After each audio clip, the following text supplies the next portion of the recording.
Some Steam Next Fest demos, as is tradition when they decided, well, anytime they launch this, that I would dive in and check out a couple of interesting demos that I found and kind of see how they go, see how they're, what the, upcoming future might hold for us, per se. Now, I have picked up a good variety of different games to look at. A couple of which I'll be taking on today. Of course, Next Fest had to launch on literally the worst day of the week here for me. But other than things that are currently on my list here in the top right corner, there's also Xenonauts 2, which I'm very looking forward to playing. Not sure if we'll get to that today, but, at least sometime during the week here we will.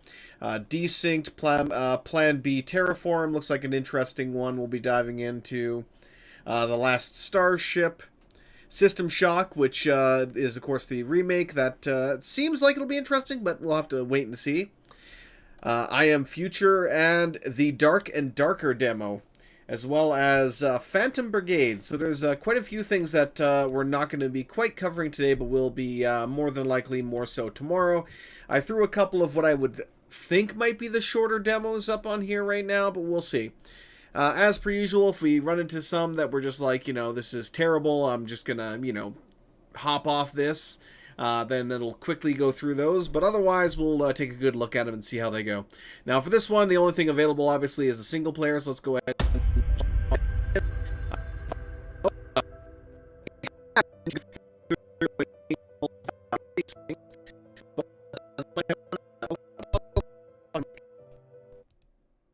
Excuse me for a hot second. I don't know if the game was lagging, but it was making my entire background lag.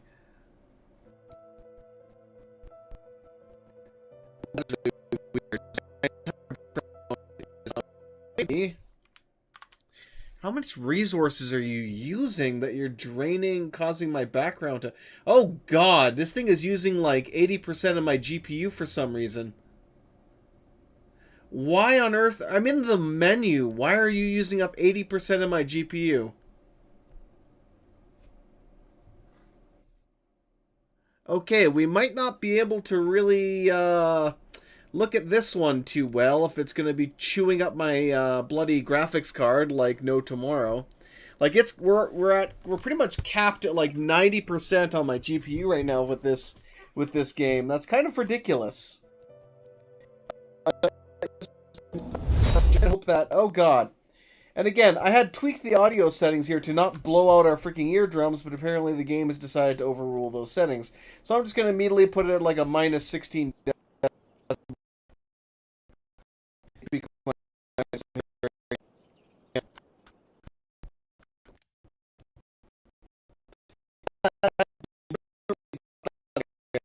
For some reason, the game is using up a ridiculous amount of the graphics card right now. Like, it is horrible how much of it it's currently using up. And I don't even know why. So we'll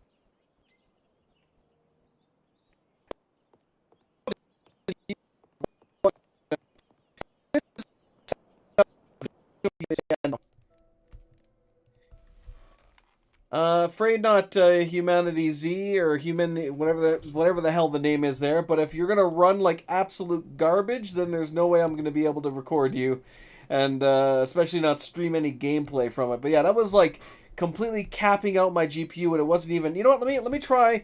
Let me go ahead and mute this though, because every time I launch this game, it blows out my eardrums.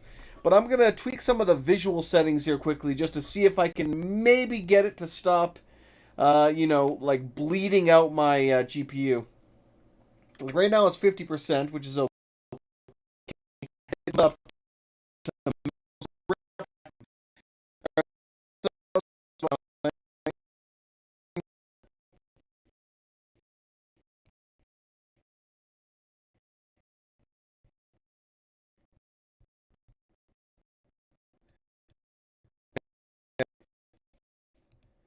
Alright, that seems to have at least helped slightly.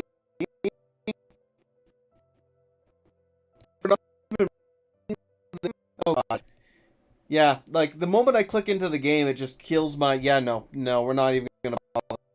Not even gonna bother. Like, it ran good in-game, but when recording it, it was just like death. So, we're not even gonna bother. Let's move on to the next one.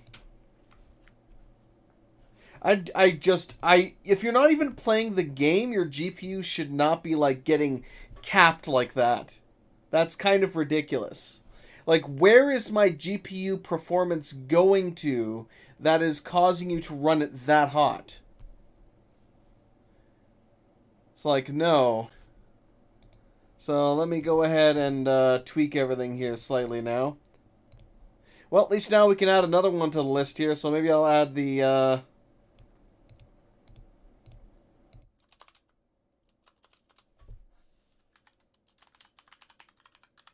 add the Last Starship or whatever. Well, let me double check to make sure I have even the, yeah, Last Starship, correct. Fantastic. So yeah, no, we're going to throw that one on there, because that one is just, that's not even worth trying to record if it's not going to behave. I mean, I could probably do maybe a local recording on that one to make it, you know, slightly less shite. But, yeah, no, that's not going to happen right now. That just was not performing well at all. Okay. It would help if I could actually type.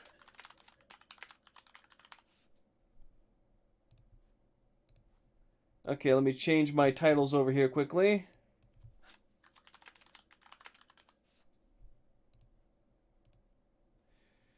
Alright, let's give this one a try and see if it decides to misbehave. If it does, then hey, we'll have to figure something else out, I guess. Yay! Could be my graphics card is having issues. It might be that. No, it stuttered for a hot second there, but it seems to be running fine now. Okay, that would have really sucked. If my graphics card all of a sudden would be dying, that would just that would just be horrible. So thank God that's not the issue. Right, let's go ahead and give this one a try then, since the other one clearly has some issues with its performance, to say the least. Like, when playing the game, it seemed fine. Like, I wasn't getting any graphic issues in game, but when trying to record it, it was just, like, spiking my GPU like crazy, so no. Okay, difficulty standard, less realistic, sure. Why not? Let's go with that and give this a try. But hey, at least we got one game knocked off our list there, so oh god, that's still pretty loud. I'm gonna have to tweak the audio settings on the go here, so I do apologize if shit gets a little too funky. Hey, welcome, mate. Hey, Coppa, welcome. And Messer. Yeah, even the voice was lagging. Like, it was just capping out my graphics card to 100% for no reason. The CPU was actually fine. It was my GPU that was maxing out, which was like, why?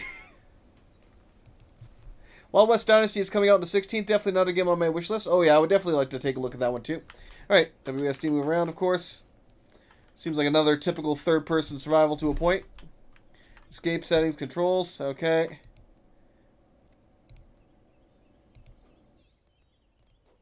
Gather all of the things.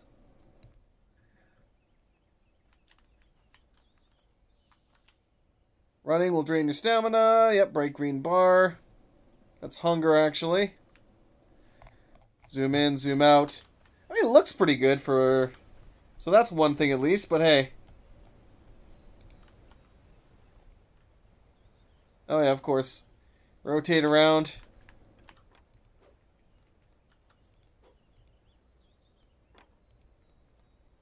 Beat the crap out of things by hitting left click, of course. Highlight nearby objects. That's always a good thing. Tab for the inventory. Well, we really don't have much of an inventory right now, considering. Map. Oh god, well, where am I right now? The Barony of Crowwallow. Okay, so I'm just outside of Kolcheth. Journal. On your way back home, when you reach the next mission, you'll find everything taken over by a mysterious new disease, not a soul to be found anywhere. Alone in the wilderness, tired and hungry, sun will set soon. Make your way through the coming night. Enough material to light a fire, keep it burning all night. Fire should keep away any predators while you sleep. Collect 10 stones. I see, but what's, my thought is, what if I go to town itself? Okay, I'm not getting any stones from that, obviously. Oh, it's a little bit too rapid there. Let's go take a look into town, maybe. Tall white mushrooms. There's a large stone. Oh, a rabbit running by. There seems to be some kind of disease cloud right there. We probably don't want to mess with that too much. Large stone. We got some small stones hiding in the distance. Alright. Why this game doesn't like? Yeah, exactly. Like, this one's fine. So there's something wrong with that game that was just causing it to have, like, rather significant issues. Like, there's no reason why that should be, kind of just breaking my graphics card like it did. So something in it is, like, automatically taking a huge cap of the graphics card. So it's just, they didn't optimize it at all, basically, which is kind of weird because it was made on the Unreal Engine, and especially a lot of the changes that were made to that were in optimization. Right, let's try going into this green fog here. Avoid blight areas at all costs. Okay. But my home is over there. I must go to my home. Oi, get back here.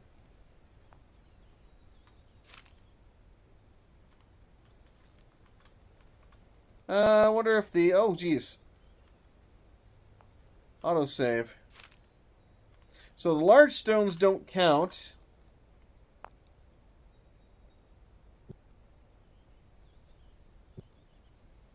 So we can break them into smaller stones, make some bowls and all that. Not too bad overall.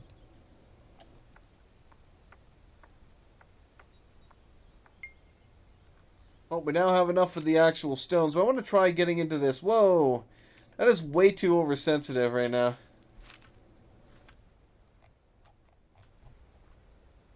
You know what? Let me try.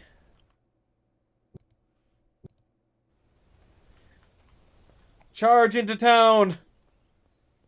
Screw the Blight. The Blight won't stop me. I want to see the town, even if I must die to make it happen. I am now in the town. So the town does not currently exist, then. Well, here's a little building. I guess this is the entirety of the town right now.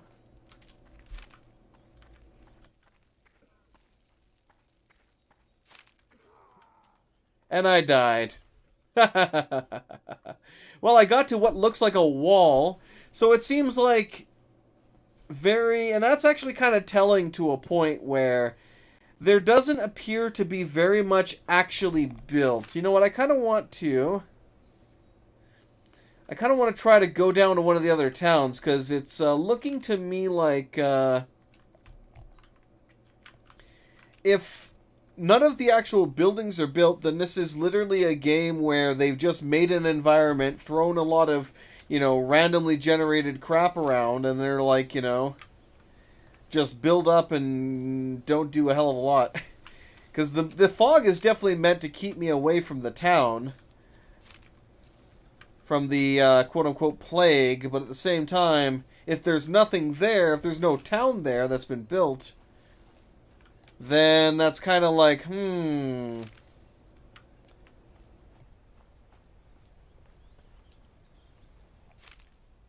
Let's try swimming around to the other side if we can. We'll see if I can even swim or if I'm going to drown. Soaked. I am 100% more susceptible to the Blight, but I can swim. Huzzah! We will swim to the other side. I like how I'm not doing anything of what the game is actually telling me to do. I'm just literally like, oh god, am I drowning? I'm drowning, aren't I? I mean, I should be drowning. My head is currently underwater.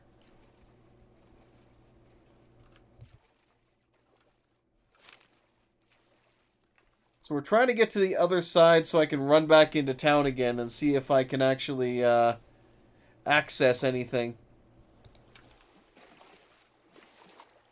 Well, I haven't drowned yet. I've still got this soaked, so hey.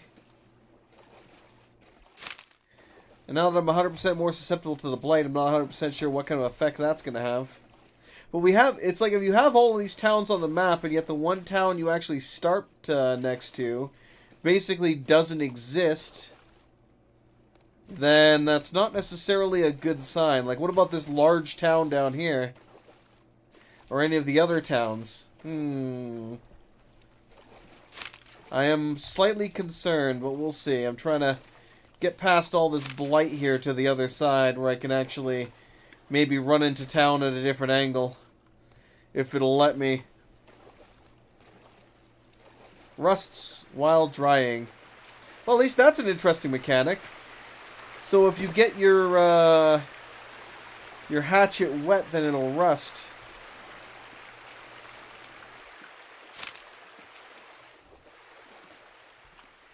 Let's see here.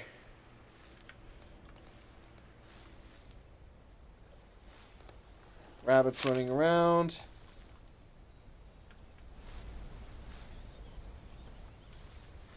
Alright. Let's try running into town from here. See if I can spot anything resembling a town here before I die horribly.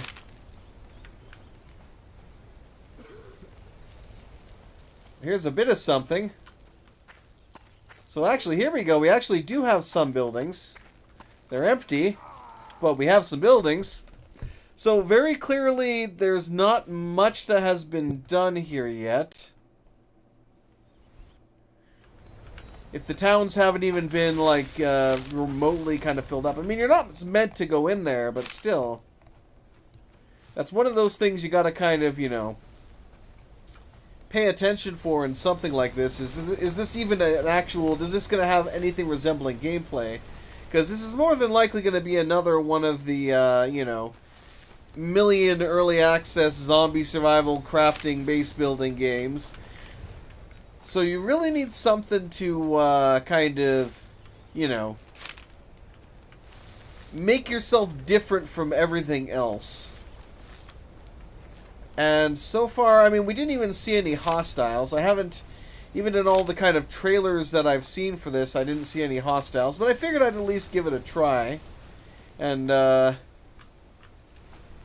see what we could see, per se. Right, let's go ahead and we'll make this little area here. Okay.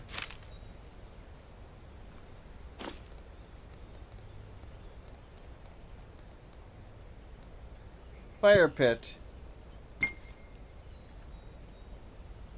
Go ahead and build that up. I mean, it doesn't look bad. It's just that there's so many games that have this exact same, you know, mechanic to a point. Alright. Start chopping some trees. I also need a large stone, which hopefully we have somewhere in the area. Got small stone, but I'm sure I'll be able to find one there. Place a small charcoal pile. Well, at least it has a proper system for making charcoal to a point, even if it's just create a pile, light the pile, eventually get charcoal.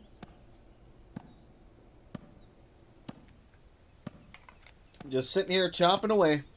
Chopping away. Oh, what the hell was that? Thought I saw something for a second, but hey. Probably just my imagination going crazy on me. There's a large stone.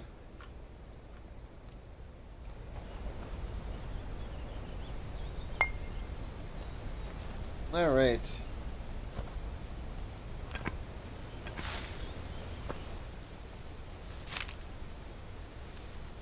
There we go.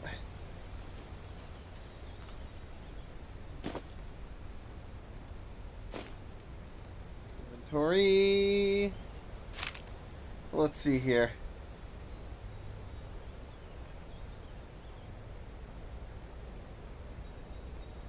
I think think I was able to go in here and be like, craft with. Yes, there we go. We hammer away to create a stone bowl. Okay.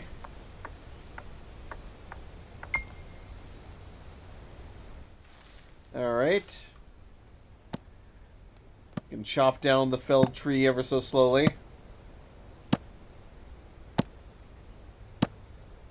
It's a shame that it's just a static animation and I can't do the actual chopping in sections myself or something, but hey.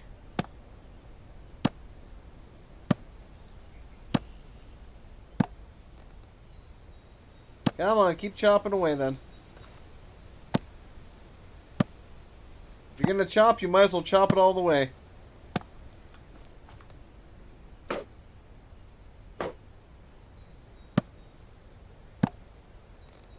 As the stick does a little dance for us while we chop.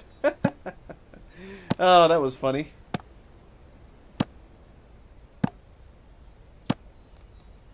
And boom. Got some pine branches. 4 shelter posts in a square shape.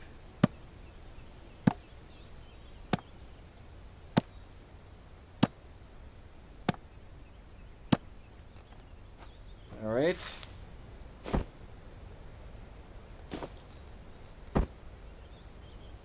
Start a stockpile.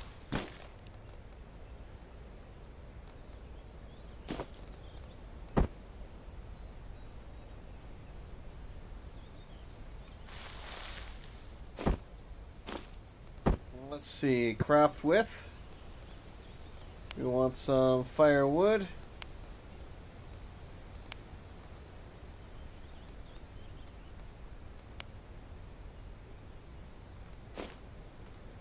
I see. Whoa.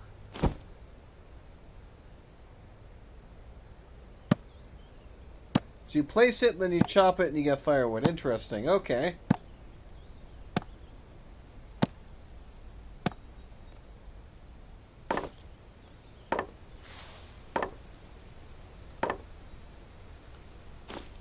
Now, small charcoal pile. So I need a whole bunch of sticks for that. I see. Alright. Whoa now. Filled with.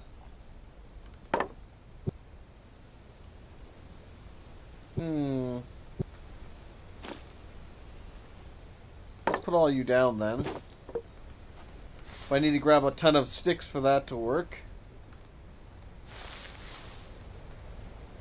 Probably crack all these long sticks into short sticks, I'm sure. Let's take a look. Long sticks. Throwing spear can make regular sticks. It looks like the hatchet will actually deteriorate over time, which will be interesting how to replace that. There's the 10 sticks that I needed. Alright, let's go grab these guys and see if I can actually do that now. Dirt or mud?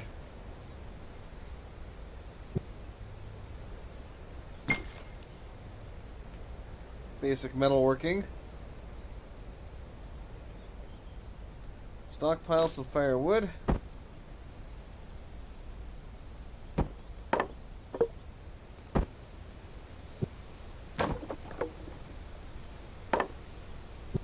Start a stockpile. There you go.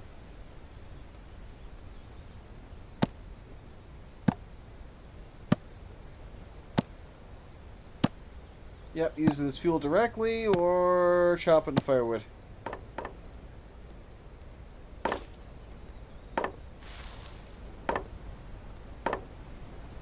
It's not terrible, but at the same time I'm like, no. Cancel that, thank you. It's not really saying I've completed that though, but hey.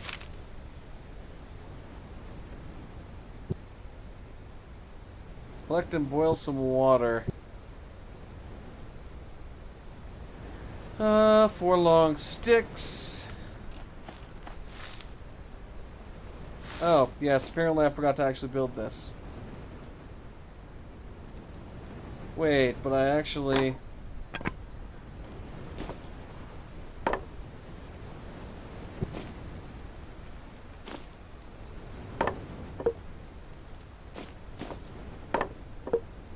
Okay.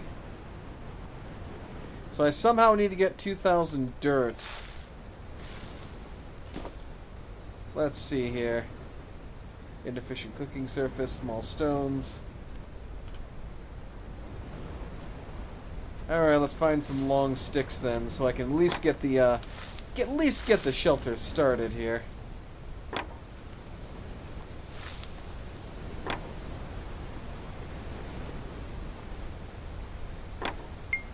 Definitely not lacking in that, since everything is kind of scattered around everywhere.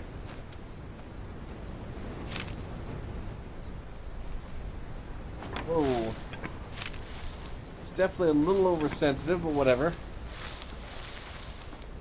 Alright.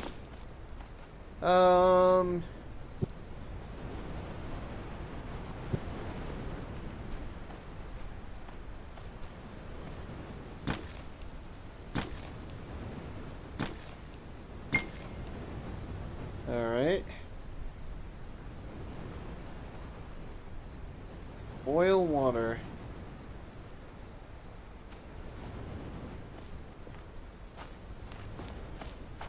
And away we go. Funny thing is, like, how do I even start digging, though? Got a bunch of cured sausages on us.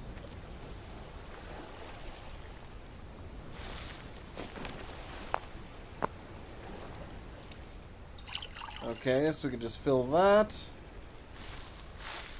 So we at least now have some water. Oh god. I hate it when it does that. I imagine, though, if I were to actually try and boil water in this, that would not be a great way of making use of that. But hey.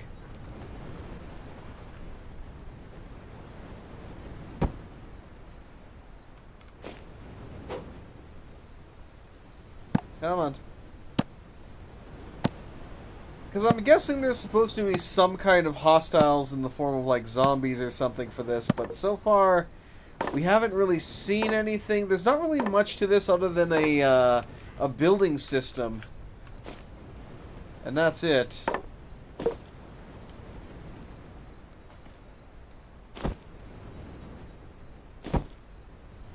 Which, I mean, how many games have a building system? So there's so far not really much to this that's making it feel, you know, different or interesting to me to want to keep, you know, keep playing, per se.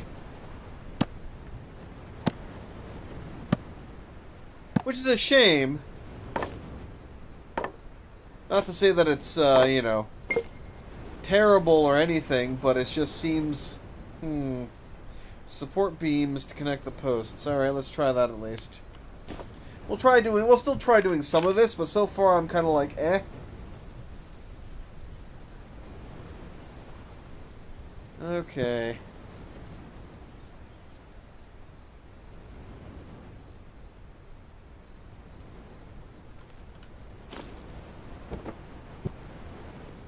Alright, can I actually...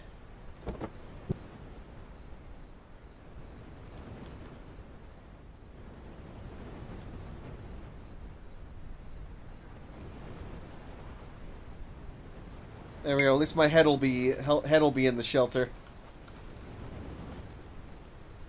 Let's go ahead and grab some sticks. I'm sure we're gonna need these pine branches here shortly anyway, so let's go ahead and grab those.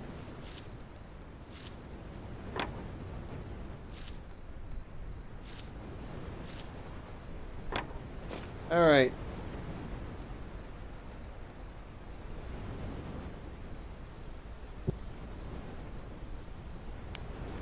What was it under again? Shelter support beams, okay.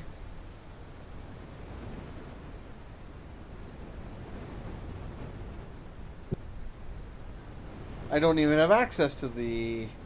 Oh, I see. It's underneath this. So we have standalone, then we have shelter.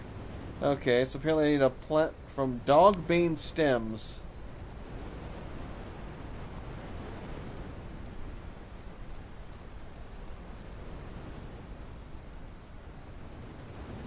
Created from dogbane stems. I haven't even seen dogbane at all.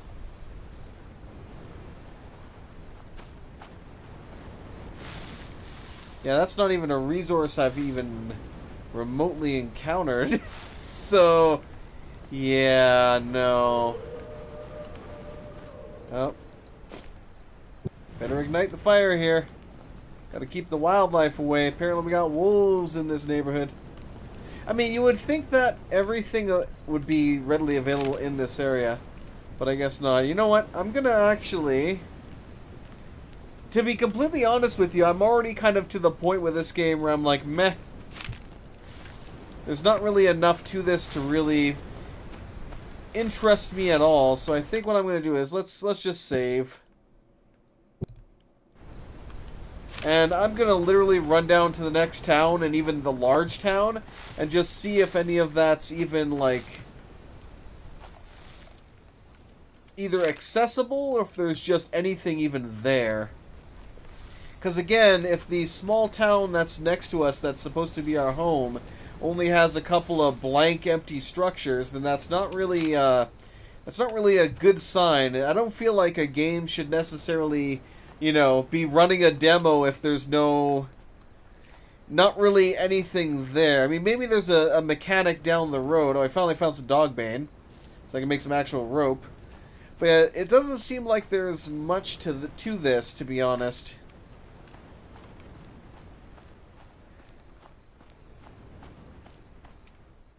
Whoa, and that autosave that interrupts you every now and then, I swear. Yeah, we'll try to get to Grimsby. Oh, already encountering some death fog. I wouldn't be surprised if the area around here was just completely surrounded by death fog at one point or another. There's a river. There's a road out in the distance. Maybe we just get assaulted by wolves and killed instantly if we, Oh, finally found some dirt apparently, a little patch of dirt. Yeah, exactly. And I'm not even sure if this one was previously, like if there was a demo for this previously. I'm honestly not sure. Because this is the first time I recall seeing this. Oh, we actually have a black bear there. I could probably outrun you, so let's fight.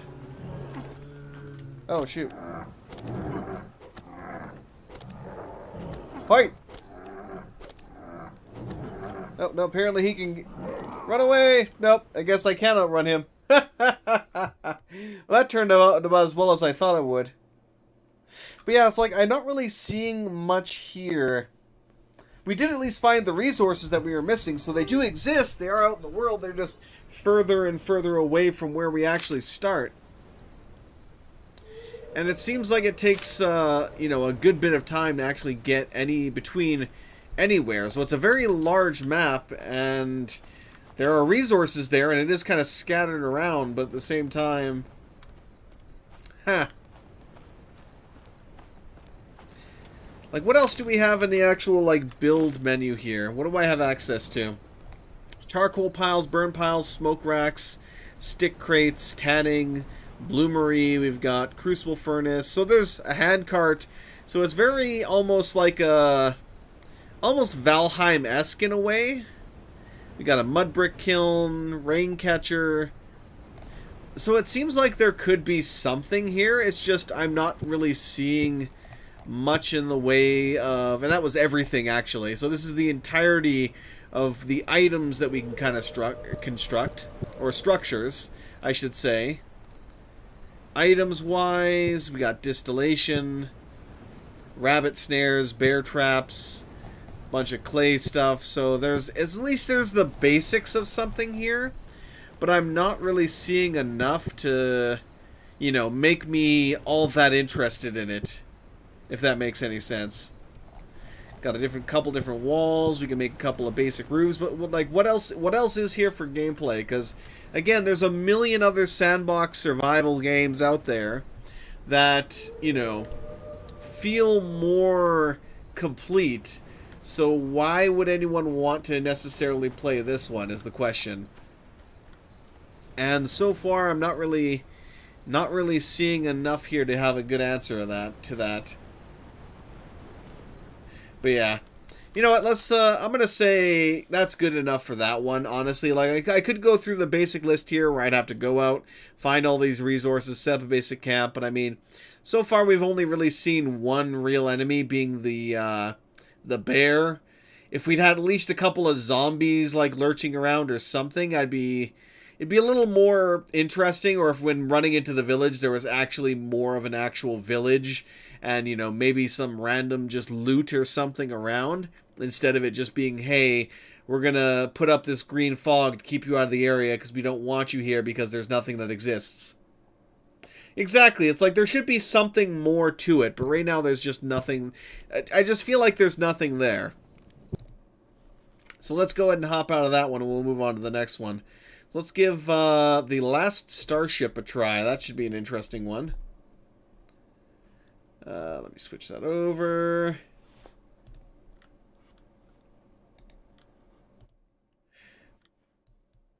Da da da da da da. Oop. Would help if my controls here were not being an absolute pain in the butt, but hey, it is what it is. Let me change over some titles here quickly, if I could actually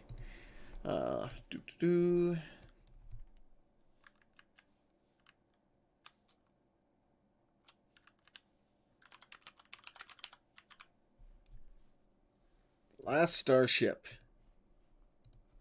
But yeah, just playing that one, I was just kind of struck by, you know,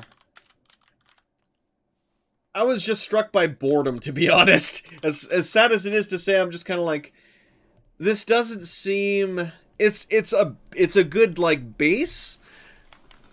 Like if, you know, they were showing off a tech demo of what they were working on before they, you know, go on to further production and kind of, you know, add on to it, I would say, it's not looking too bad.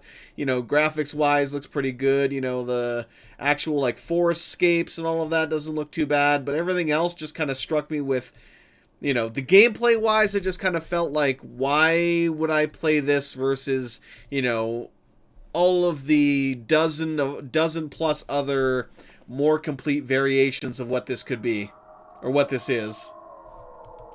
Yeah, I've done this at least 15 times before. Why would I want to spend more of my time specifically on this one? Now, for some reason, Game Cap is deciding not to actually game cap.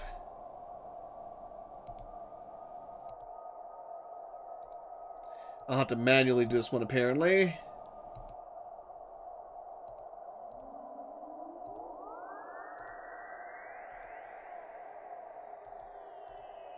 There we go. Now that one's showing up. Right, let's give this one a try.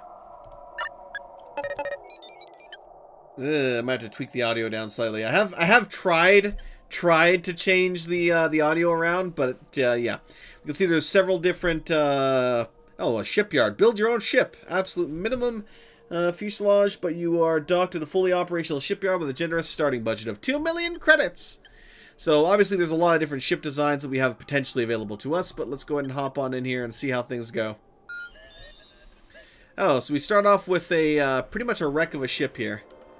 Reactor generating powder, engine escape propulsion. So it gives us the ability to make our own ship there. Let me turn down the volume a little bit more. There we go. Alright. Construction. Install. Fuel loader. Reactor.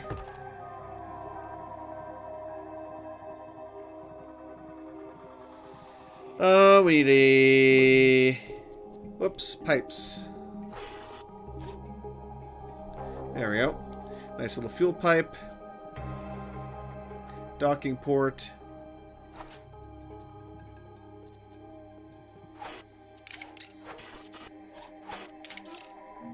Okay. Reactor generating power, engines capable of propulsion. Obviously, we're going to want those kind of like right here. Engine 1. Engine 2.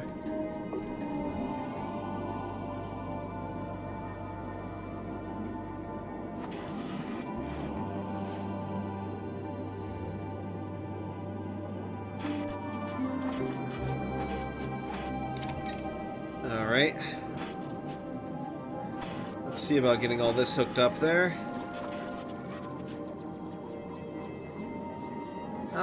Reactors generating power. Engines should hopefully be capable of propulsion once that gets going.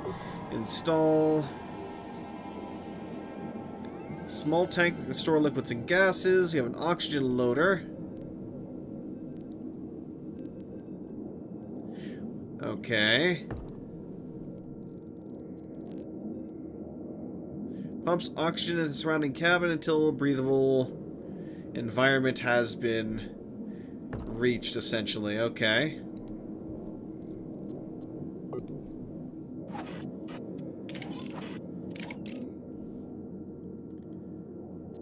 Cable.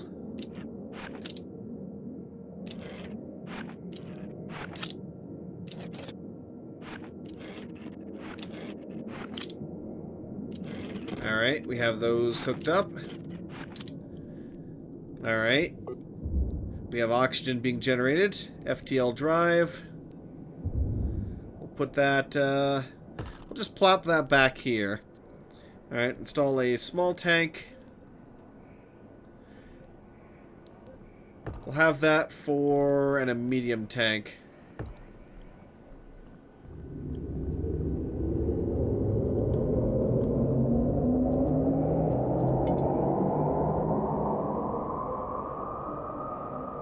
I think we've installed test the engines from the tactical screen. Life support's good. FTL's good. I mean, we have everything kind of started here. Well, everything's sort of set up. Alright, tactical screen. Orders, overlay. I see in the top right corner here, which you cannot quite see. Let me go ahead and move this here slightly. There we go. Alright, tactical screen. Science vessel! So we're nearby the starbase here. I guess we'll try working our way closer to the actual starbase itself. Oh god. Turn off tactical. Jump to the marked designation. We also have a couple of contracts. Make your new ship ready for a fight. Destroy all hostile forces. Okay. So where am I supposed to go then?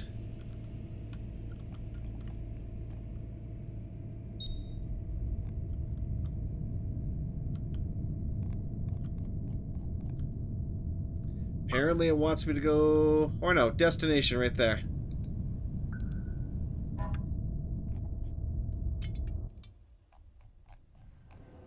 Not sure if this is going to power up and send us to that destination, but we'll see what happens.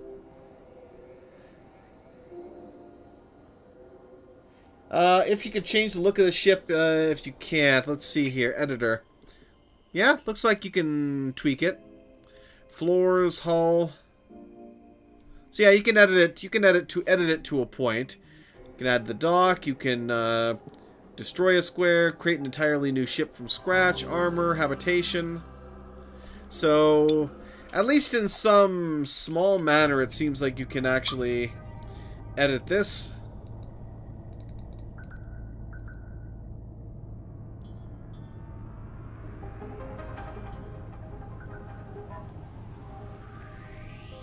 Guess we're there already.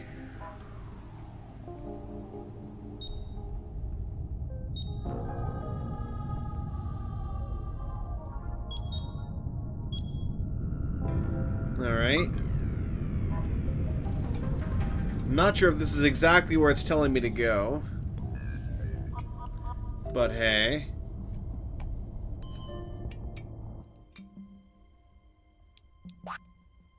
Okay.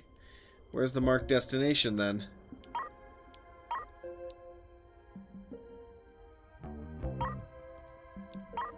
I have seen some stuff about this, but so far...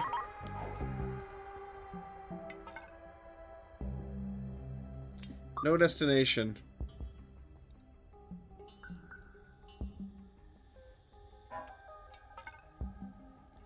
Pair jump. Okay, we're aligning. There we go. Now we figured it out a little bit. Now we figured it out. And ready to jump. Away we go. Ha! Nice. We made it. I guess. Completed. Yay! Analyze anomaly. Destroy all hostile forces. Okay. Courier mission. Deliver cargo to the nearby system.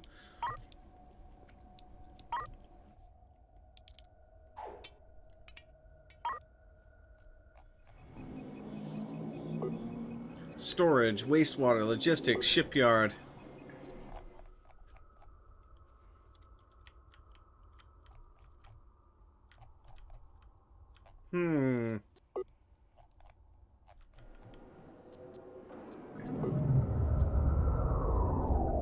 Oxygen, sewage, wastewater, compost, deuterium, scrap metal, metal, precious metal, logistics drones, mission cargo.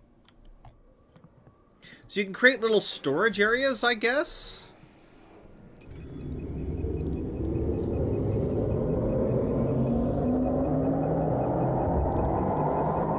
It doesn't seem to be...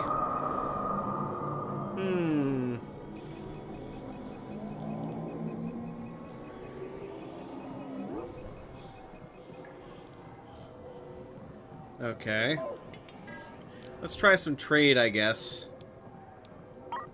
Can trade a couple of crew, resources, logistics, medium tanks, oxygen loaders, hyperspace sensors, logistics drones, mining lasers, found in asteroid belts. We can smelt some stuff. Of course, we can't really afford all of this anyway. Defense, we got Gatling guns, rail guns, bullets. You know what, let's try buying a Gatling gun or something.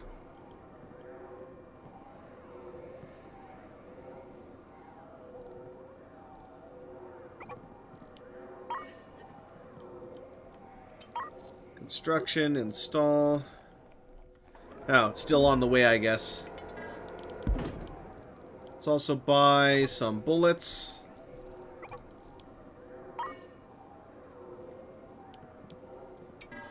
Alright. Habitation.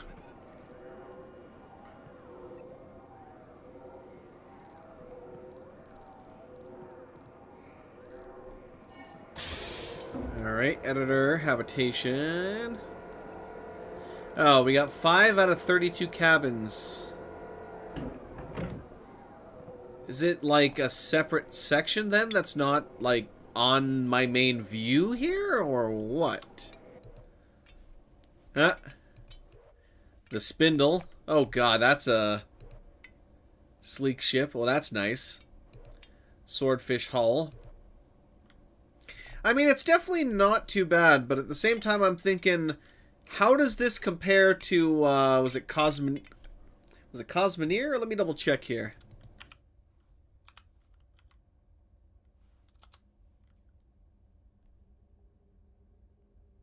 I know I have that game somewhere. At least I could have swore I did.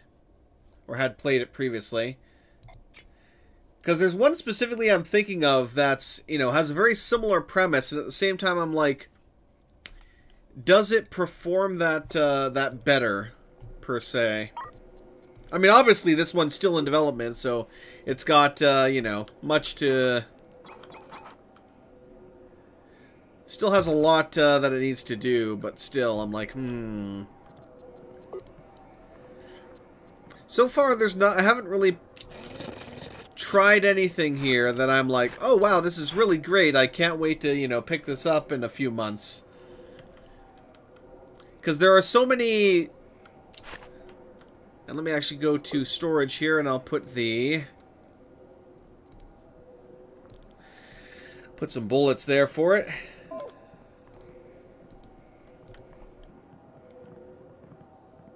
We got FTL charges, we've got fuel. Okay. Hostile forces taking residence within the sector.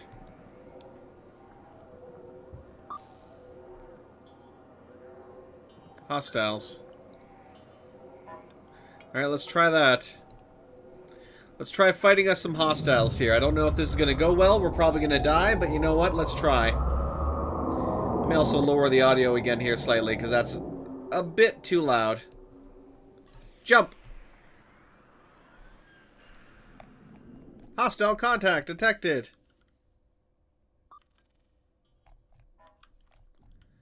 Like, is that the hostile contact?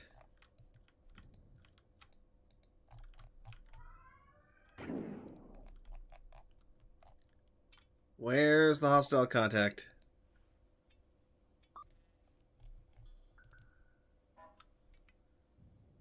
Tactical. Ah, there he is, I guess.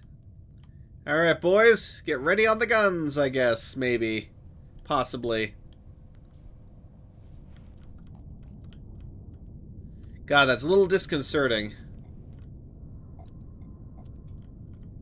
Hostile fighter launcher. Let's rattle them, boys!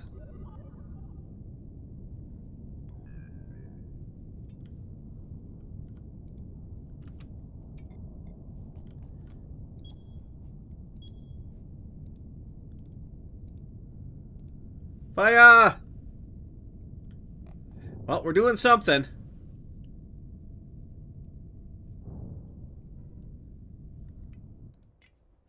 Pop out a tactical there for a second. I think they're trying to fire back, but they're not really doing much so far. Oh, it took some damage.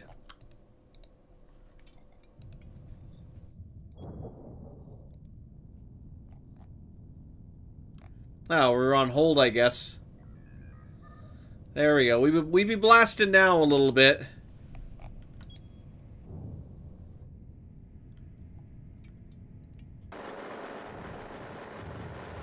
Ah, we got one at least.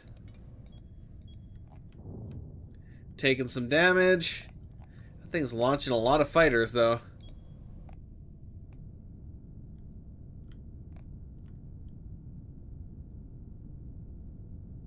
Obviously, we only bought one little Gatling gun, but still.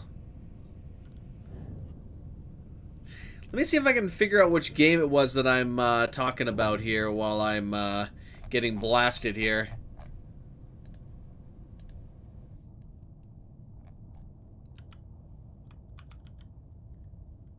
Yeah, Cosmeteer, that's the one.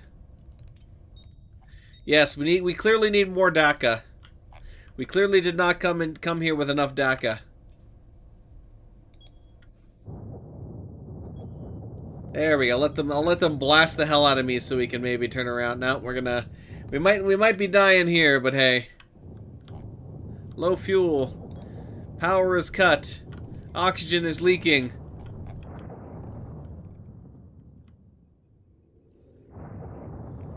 That's not good. Guns are not firing.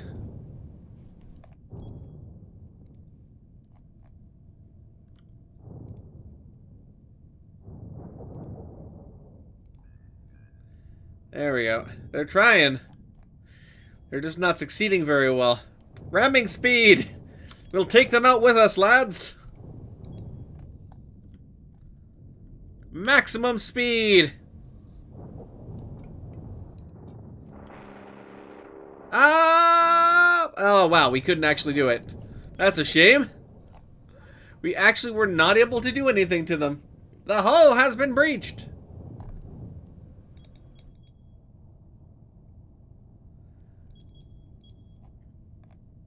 That's another one down.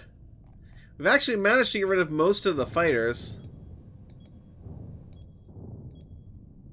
There we go.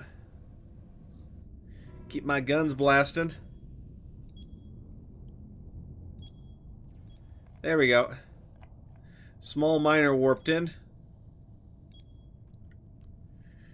Alright, we might be dying, but we're taking you with us. Excuse me as I ram into this asteroid, I guess not? Okay, I guess it doesn't work like that. But even like, you know, a similar style to this would be, God, what is the name again? Zero... God, my brain fails me.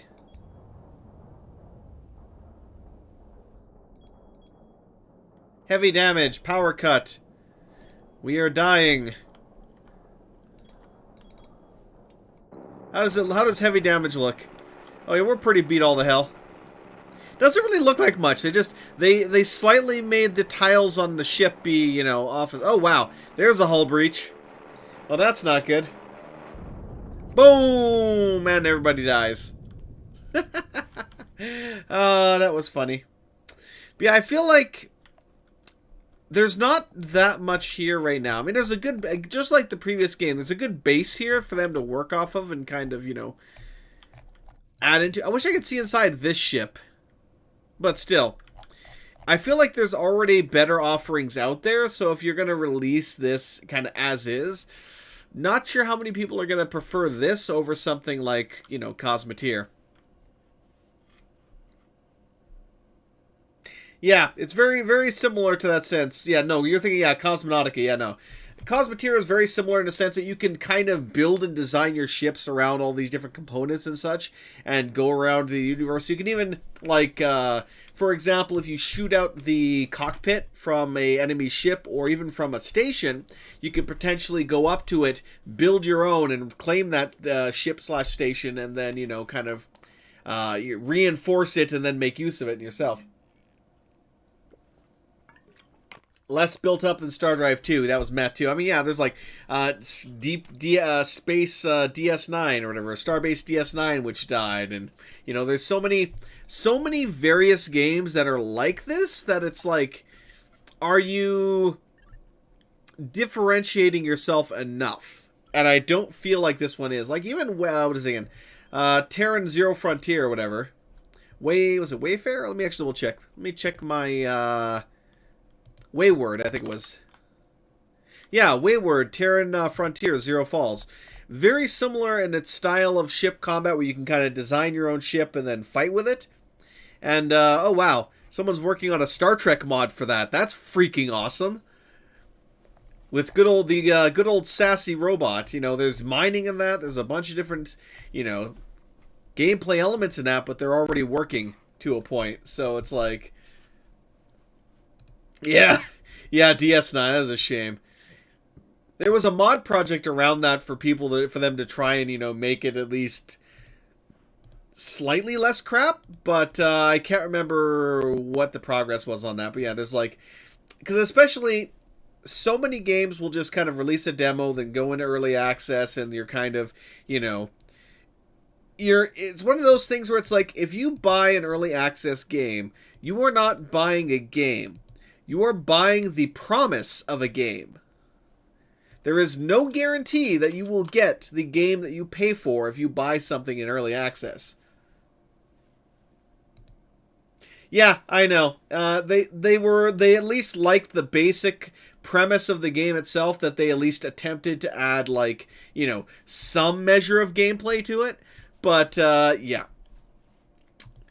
I'm not sure, I can't remember for the life of me what the progress was on that anymore, though, because I haven't looked into that in, like, over a year.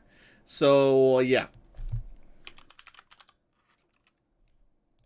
Sons of Valhalla. This had a, kind of a Two Crowns, or Kingdoms look to it. So I'm kind of intrigued to see what this one, kind of pans out to be here. All right, let me update the other title quickly.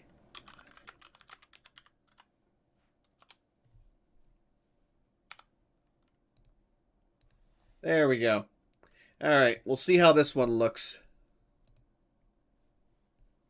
Yeah, Space Haven's another version of that. You know, there's so many different variants of it, but yeah, no. Especially of that type of game specifically. I mean, now we also have Stardeus, which is the one I was playing recently. And that's actually really good. you know, and a lot of stuff is being added to that over times, and it's being made by one. Hell, that dev has been in the channel when I was streaming it, and he even live streams on Twitch when he's doing some of his coding and stuff. So it's like there's so much, at least in that project specifically, there's so much to back it, saying, hey, you know, this is something that you would potentially want to invest your time / money in, because at least there's actually somebody, you know, behind it doing something. Let me see if this is actually going to load here properly. There we go. Now it did. So at least from that, you can actually see, hey, this is being worked on, features are being added, changes are being done, you know. Yeah, so many early access games are buggy, unfinished, they're just, you know, rehashes of the same thing over and over and over and over again, that it's like, I mean, even going through the list of the Steam Next Fest demos, usually it's like an eye bleed, an exercise in, you know, how much can I endure before my eyes just, you know, just burst out of my sockets screaming or something, you know, with the sheer amount of just crap that gets shoveled onto there for demos. It's just, it can be a bit bad. It can be a bit much, you know, when Steam decided that they were just going to, you know, stop curating anything and just kind of throw open the floodgates to anyone who would pay them, it really kind of, you know, made the platform deteriorate to a point. So you can sometimes find little nuggets of gold in there, but it takes a lot of digging. A lot of digging through the crap pile in order to, you know, get to those good games that are in there, but still. Yeah, so early access, you really do gotta, you know, especially when you get to a point in your life where you find that you don't have as much disposable income anymore, you really do gotta pick and choose which early access games you're really gonna want to pick up on. But anyway, let's go ahead and go. You're a good fighter, that's it. You've already built houses, maybe even entire cities. You don't rely on luck or the mercy of your gods. You are the architect of your own fortune. So dare to step in this adventure and grow into the experienced warrior. Sure. There's actually modifications here you can potentially do, which is interesting. But yeah, when I saw this, it gave me a very much a Kingdoms vibe, so we'll see how it goes. Doing well in Father's footsteps. Yay! I'm sorry I left in such a hurry after Father's burial. I had heads I needed to cleave. I had to save her because it is my fault. Yes. I wasn't there, and I couldn't protect her. Dreams We must, bad dreams. I see her before me. I see our village in flames and Valgard taking her away. Fishermen told You me will fall before my blade, Valgard. slaves with him. She must be among them. I just feel that she is still alive. Brother, we leave today. You won't hear from me for a while. I will find Valgard. We go for vengeance. What he did to Father and the people of our village. He will pay Vengeance for or every Valhalla. life he took with pain and suffering. I promise you. This looks pretty good, honestly. The one EA game that you want to pick is to check the games on full release. Yep. Ha! Thorold, wake up. Do you mean per developer or just like wait until release before buying an early access game per se? Which is understandable. That's a perfectly viable option. 100%. I like to base a game like that. Oh, hey, we're in Valhalla. It's Odin! You know what? Originally I was thinking this looks like a Kingdoms game, but at the moment it's looking more like a, or Asgard. I see. My name is Odin, Allfather and ruler of Asgard. Perhaps you've heard of me. You have heard of me. Uh-huh. As if anyone hasn't heard of you, but anyway. I hope this doesn't turn into like an RPG Maker game. Yes. Indeed. How did I get here? Your time has not come. It is your destiny. If you will allow me to ask. Yes. Let me just skip past all of that for now. Oh! Ullr's Quiver. Fire arrows will stock faster. Okay. Good. You will find many runes on your journey. Unfortunately, Occupy Mars? Yeah, that was a good one. As many runes as will fit on the belt. Therefore, From what I've seen of it. Good team behind it, has put a lot of effort in their games. That's the thing is like, the problem with early access is you only get one shot to put your game out there for people to buy, for people to pay you for. And if it sucks and you fail to put out something of substance, then everyone's going to leave and your game is going to get review bombed out of existence. So it's like your first impressions mean so much in basically in early access. Like games like Project Zomboid, I backed that years ago, and it's still freaking being worked on. I don't know if it'll ever get finished, but I've at least can say that I've gotten my money's worth out of that game time and time again. Same thing for 7 Days to Die. It's incomplete as all hell. At the same time, have I gotten my money's worth on it? I would say yes. So, will it ever be completed? God only knows. But you know what? I've at least gotten my money's worth. To be able to wear more runes, you can add more sockets to your belt. You will also find these sockets on your journey. Here, give you one. Enjoy. I'm just gonna give you all of the gifts. Unlock. Very good. I am ready for the Bifrost. Okay. Do I get to bring some Valkyries with me too? No? Well, shit. Onwards to the Bifrost! Woo! Dodge roll. I mean, so far this doesn't look too bad, I have to say. It's kind of weird. We're waiting for Dwarf Fortress to come out of beta. You know what? It's actually funny, too, because I have to say, the devs for Dwarf Fortress have definitely, been rewarded for their years and years and years of work, making the game. Because although they have taken donations throughout the years, that's... Especially for two people, at sometimes it's barely, what they've been making would be barely enough to kind of get by when it comes to, mortgages and stuff like that. I imagine they do live together, but still, if they do have separate houses and separate families and potentially separate mortgages, I imagine that, there were some months where they were probably, really, really slim pickings for kind of making it, per se. But they've definitely had their payoff now, because they've released their they actually, this is the thing too, you usually don't see this. Must be playing tricks on me. Thorald, did you fall from the sky? Yes, don't worry about it. They did something that developers almost never do. They basically told everybody exactly how much money they made from the release of Dwarf Fortress, after, of course, Steam took their cut. So they actually gave us the, complete number down to the cent of what they actually made. Let me actually see if I can find it here. I think it was like a little bit over 7 million is what they made, which is pretty freaking good, honestly. Like they've 100% reaped the rewards of all of their hard work throughout the years. Let's see if I can find the exact number that they released here. As much as I'm now getting completely distracted from all these game demos here, still, it's just a fun little thing that, any person would come out with those exact numbers as to, hey guys, this is how much we made. Let's see if I can find that. Where is it? I think I should be hopefully getting close here finally. Maybe. Possibly. That or I'm on the wrong...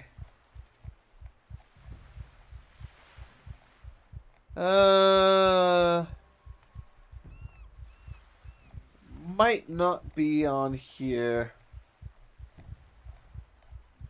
I could be wrong. Well, let me check out this one here quickly. But I'm only going to do another... Give it a couple of seconds. If I can't find it, then I'm just going to say to hell with it. But they definitely made a little bit over 7 million. Which is pretty damn impressive, too. Like, it shows you... Like, the game is only $30. It shows you exactly how many people, bought the game. And how many people were, waiting to just, dump money on that game. To make that much there. Here we go. They shared their earnings report after their release on Steam. They made $7,230,123.58. And that's after Valve had taken their 30% cut. And of course, the co-developer Kitfox took their share of that $7 million. little less than half go to taxes, and so on and so forth. So it's like, it's not like they got that much money. At the end of the day, they maybe got away with, like, you know, well, got away. They got like a couple million out of pocket, or in pocket, I would say, like 3 million, so on and so forth, 3 or 4 million after taxes and paying out everybody, which is still pretty significant. Like, let's be real, that's still a lot of money. To go from getting, you know, like a couple thousand a month, maybe, if that, to now having over, you know, well over $1 million in pocket is pretty damn good. But yeah, tax office is like drugs. Yeah, tax office will clean you dry if they can. Be like, oh hey, you made a lot of money. Well, come on down. Anyway, let's actually continue with the actual game now. Can't you remember? Our ship sunk. Our men. They're all dead. It was just the two of us who survived? Regrettably, I have already sent a message to Lunderbrecht to send us more men and new supplies as soon as possible. You still look a little weak. Hey, Here, give me some food. meat. The meat is in your backpack. Eat it to restore your health. Okay. See, to use meat. You already look better. Now, show me if you can fight again. Go ahead and... Not bad. Now with full force. Hit me with a double attack. Very good. Ah, I Take see. your bow and shoot me. Okay. Exactly the same. And now, try to withstand. Okay. Very good. And what Nice. about your agility? Try to dodge me. Aha! Pretty out of breath, aren't you? Your stamina will return with time, but I've just the thing for you to speed up your recovery. Mead, the potion of... Ah, yes. Gotta have Some meat. warriors believe that you can't fight with mead in your blood. What a foolish delusion. The mead... Drink. Have some mead. I see Ah, you've not yes. forgotten anything I've taught you. Thank Indeed. you, old friend. Follow me.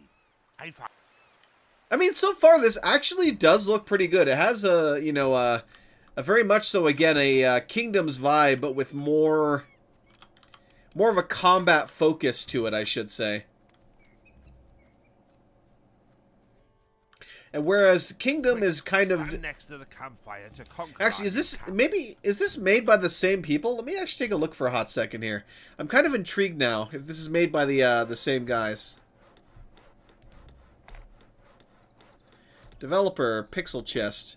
No, they have not developed anything else before. Hooded Horse Publisher. They got Old World, Fragile Existence, Mars Tactics, Terra Invicta. Very good one for that. Against the Storm is a really good game too. So they've at least published some very good games, but this developer apparently is the first one they've worked on. So again, this does seem like a, hey, we've noticed this really good type, you know, game. What can we do to improve off of that? And I'm fine with that, you know, as long as you're not just like, you know, copy and pasting the exact like specifications of one game and making a new one, you know, that's pretty much exactly the same, then sure, whatever. So it's got to make sure you know, improve improve things, I should say. Because let's be honest, every game developer copies something or another. Silver and gold coins. You can also upgrade Nice. the Mead Hall to expand your city and get more building sites. To the right Nice. of the Mead Hall is the supply warehouse. Here you can restock your equipment. Okay. Gotta get all my mead sacks. Good work. Now we need some food for our warriors. Make yourself Okay. useful and build a fishing hut at one of the material piles. I'll take care of the mooring. The men who will be arriving soon will... Uh-huh. I mean, we do have this lovely river here, so it's perfect. Okay, fishing hut. Yeah, very much so has the same vibe to it. Oh, nice. I like the animation, too. Like, the backgrounds and everything look really good. Good. Now we need a barracks where our men can train and become handsome warriors. Of Build course, a gotta be barracks handsome. on the other pile of materials. Okay. Haha! Battle dodge. Barracks, go! This definitely seems this seems a lot more enjoyable than the other games I was trying. So that's a positive right there. Come men, join me in battle. Glorious battle.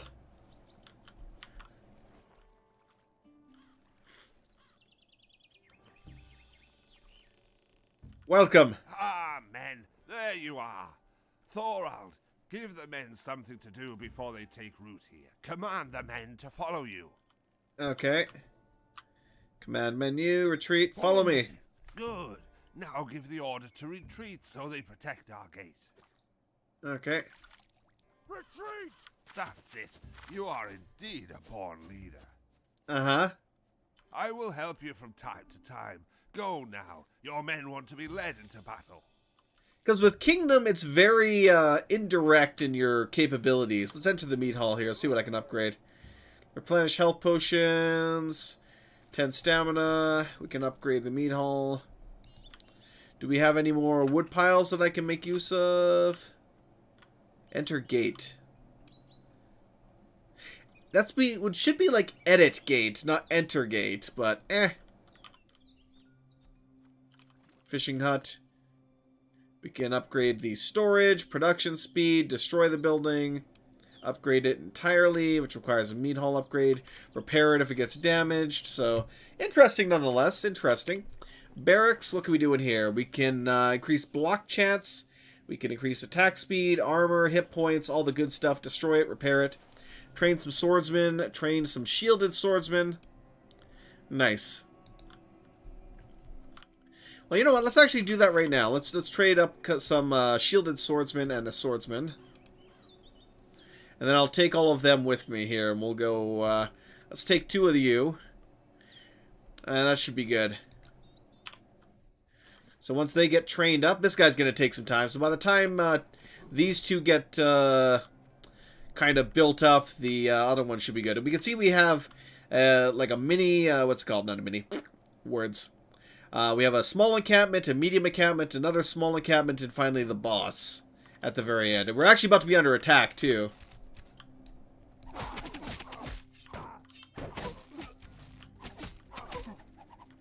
Not too bad. Alright, lads. We slaughtered them expertly. Now let me make sure that we have... to use your double attack. It deals more damage. Yes, I did that. Thank you very much. Do I have everybody? Okay, good. Let's go. Alright, lads. Join me in glorious battle!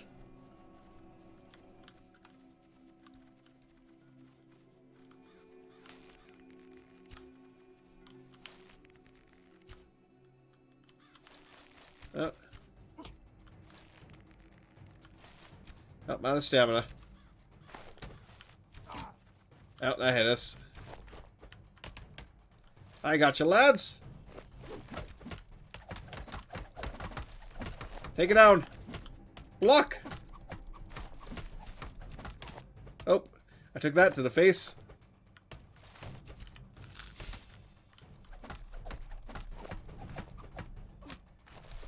Oh, I'm trying to block. Won't let me. Okay. Attack! I got you, lads.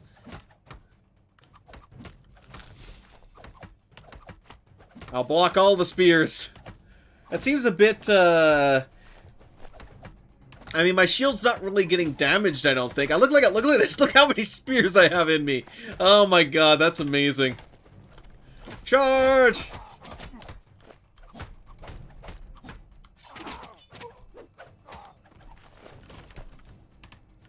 Alright, lads.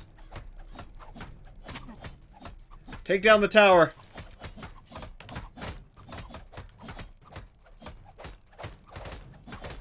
Tear it down, boys.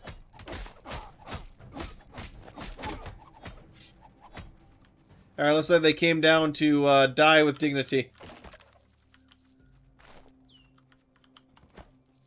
Ooh, we got a lot of stuff in here. Your throwing spears deal critical damage. Nice. I don't really have throwing spears yet, but okay, I'll take that. Don't forget to use your ranged weapons.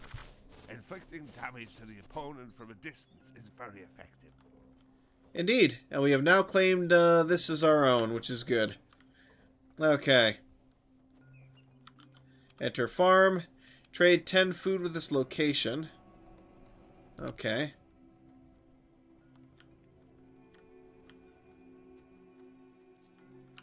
Obviously, we can repair that if we need to. We can repair the gate here. It'll cost us quite a bit for that. Now, let's see if I can actually afford to get the meat hall upgraded so we can actually build some more structures. Yeah, battle roll! Battle roll! I cannot quite afford that right yet. Let's restock equipment. I'm not sure how to generate... I'm assuming that's silver of some kind. Maybe I can... Let me try trading over there again.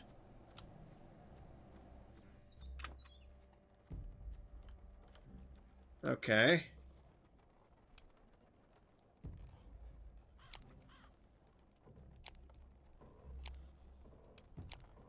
Well, there we go. I need to right-click to sell. That's what I needed to do. Okay, there we go.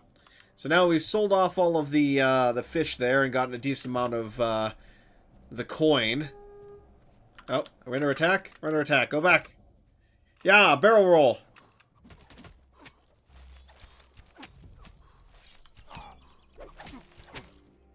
Good job, lads.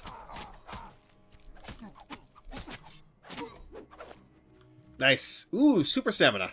I'll take that.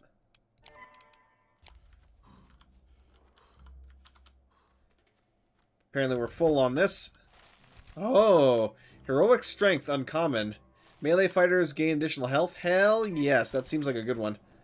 Alright.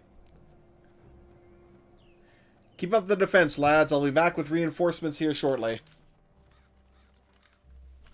Kingdom devs are making a different Kingdoms games only. Yeah, I thought so. That's why I was like, wait a minute. Is this someone who took the gameplay element of that and then decided to kind of, enhance upon it? Or is it, being done by the same people? But it definitely seems like, yeah. Your buildings. This is possible once per city level. Indeed, thank you. But right now, what I would like to do, actually, is build like a... Well, that would produce wood. Upgrade equipment. Archery range. Let's go for an archery range, because I definitely could use a couple more archers up on that tower. And we will also get a woodcutter as well.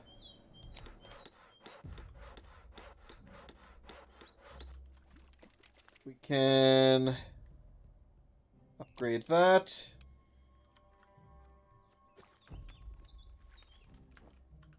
Archery range. We can increase their actual range. Create flaming... Yeah, let's create a flaming archer. That sounds awesome. Then a couple of regular archers. So we have space for 5, so that should actually fill up that tower. Increased armor, of course. Do I have enough to afford another one of you? Not right now, no. Could also increase the attack speed, but I want to produce at least one more... I don't know if we'll have... You know what? It's fine. Let's see. Let's increase... Do I want to increase the block chance, or do I want to wait for... Yeah, no, let's wait a little bit. Restock equipment. Let's go ahead and eat there. Excellent. Alright. Woodcutter's hut. Production speed. So we can increase that if we need to. But it looks like we actually have 100 wood now, so I'll be able to afford my shield boy. There we go. We'll also increase block chance and attack speed. Let's increase the archer's range, and that should be good enough. Right, let's get back to the front. We can collect our boys and continue the battle.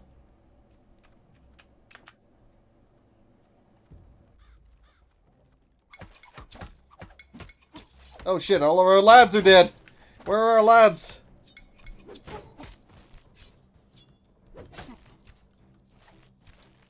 I didn't even get a warning for that.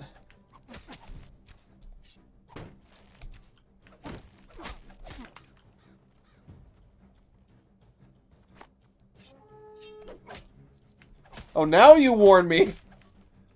Now you warn me. It's a little bit late for that, my friend. Let's repair that. We can lock out the watchtower. Obviously, we don't want to do that. What happened to the archers that I just bought, though? I guess they don't exist anymore. That's unfortunate. Oh, wait, they manned this. That's exactly what happened. Okay. Yeah, no, let's definitely get a couple more of you. Alright. Follow me.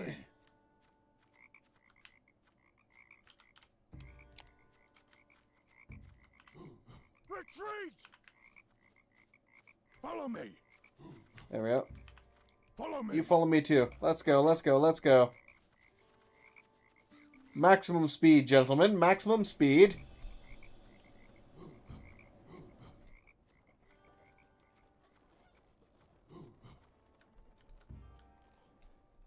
Alright, I'll leave them here to defend this for a moment, and then when I get a few more lads, we'll invade this guy. Alright. Retreat! Follow me! Nope, never mind. I guess that's all we're gonna have for now. Alright, follow me. Come on, let's go. Oh yes, you follow me too. Follow me!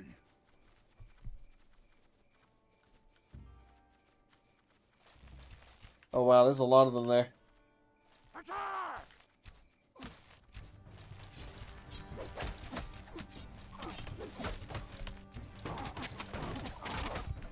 Oh shit. Oh, I got my ass kicked. Haha! Whoops. Off to Valhalla with us, I guess. That's a big F.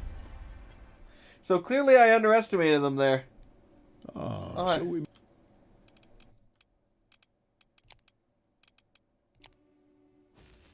Okay, I have to sacrifice a rune to go back.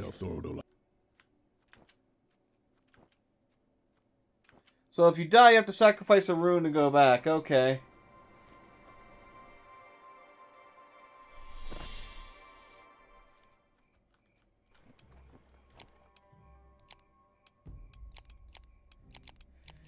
Okay. Apparently we're full up on people there, at least. Oh. Whoops. That's not what I wanted to do. Follow me, lads. How much time do I have here? Alright.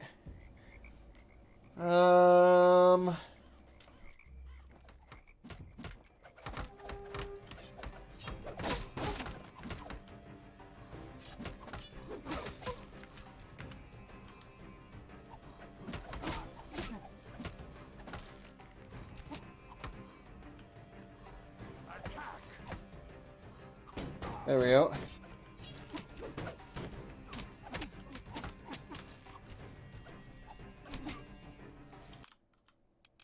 Blood mirror. Okay.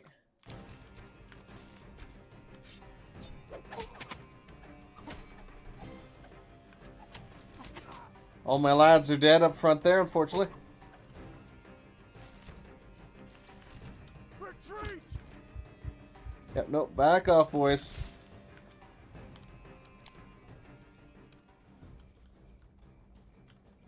Hold the line here.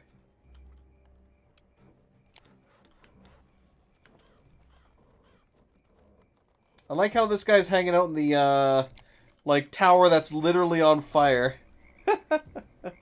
That's funny. Alright, let's see if we can make some more improvements then.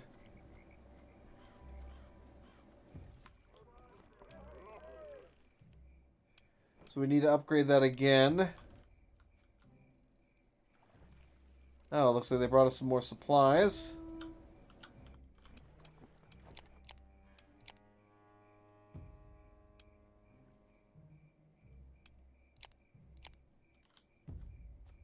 Alright. I'd like to order another flaming archer, but I guess I'm not going to be able to right now. Better haul ass to the front here, because it looks like they're under attack again.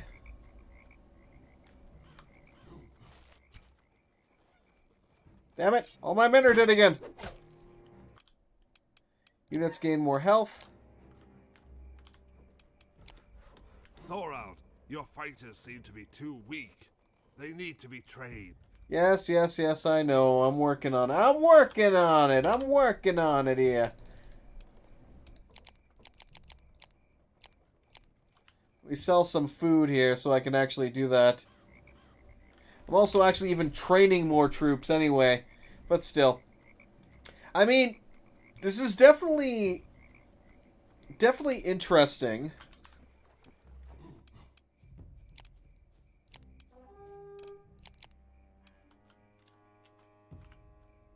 Follow me. Alright, boys. To the front lines. Apparently we're under attack again for the 15th time.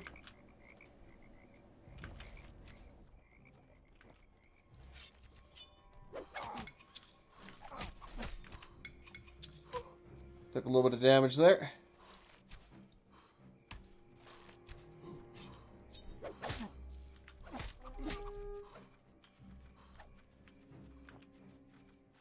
Alright, we're good. You guys, hold here for me, thank you. Please kill anybody who tries to assault us. Thank you very much while I go upgrade some stuff. Definitely seems like a lot of run forward, run back. I wish I could command them specifically to defend certain locations. That was always the biggest issue I had with Kingdoms, is that you have to build things very, very specifically around, you know, like, different aspects, and if you don't, you're kind of screwed.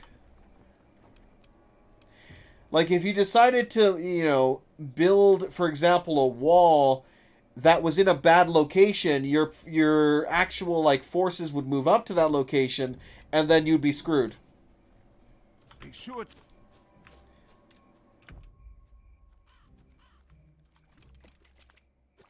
Let's increase production speed.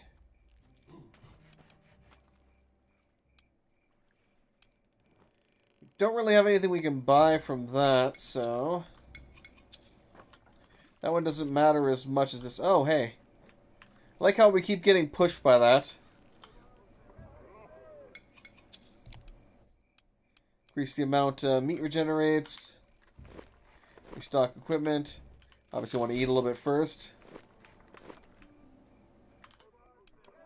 I don't think this will help me increase my own capabilities, though, unfortunately.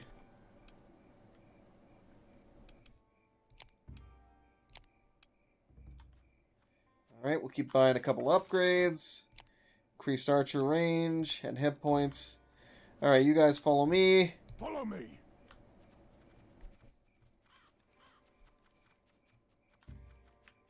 Actually, let's see if we can get a couple more of these researched here quickly. So we got enough money, it's just a matter of the wood that we're lacking. Wood and or fish. Well, that'll also resolve itself with time anyway. That's good enough. Let's move up to the front line. We might be able to push the next location now. I mean, I can literally just stand there and just tank shots with the shield while they kind of push in there. Alright. Follow me. Oh shit, here they come, boys.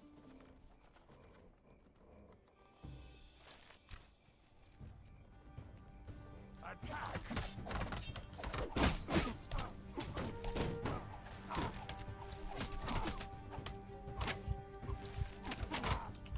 Don't forget to use your ranged weapon. Yes, yes, yes, yes, yes. I know.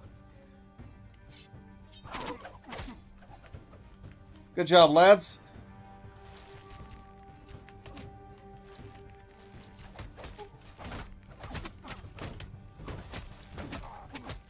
And I have no stamina left.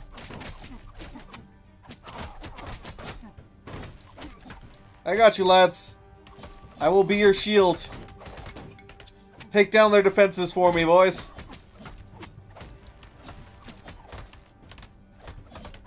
Okay, quickly eat. Keep blocking for the blocking shots for him.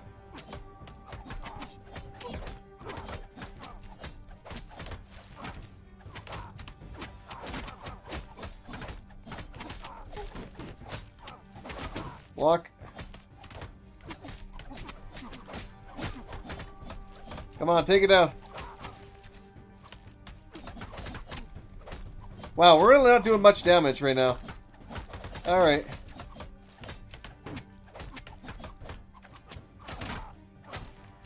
Retreat. Retreat. Head back to the line. Here we go. Let's reinforce that again. And I'll see if I can get some more lads there that can actually tear that down. Because, well, actually we can't even because I need to upgrade more before I can do that. So we'll see if we have enough now to upgrade the main tent or not. Also, I don't have enough food left either.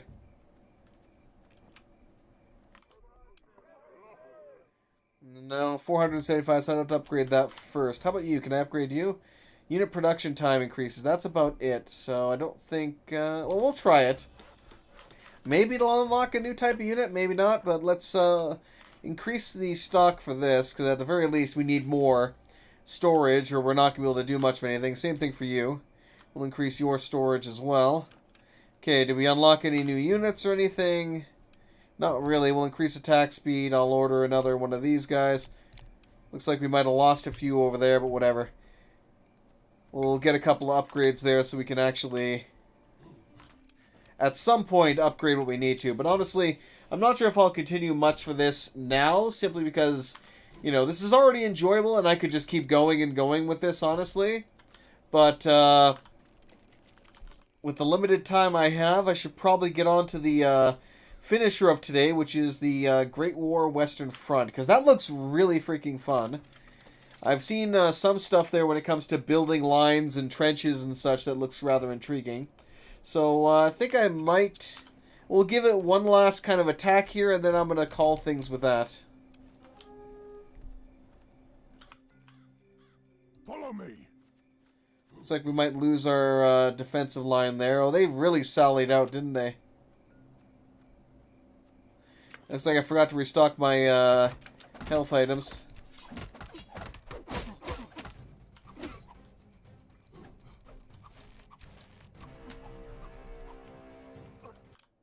Nice. Hold your breath. Yeah, I don't think we're going to have enough people now to reinforce this.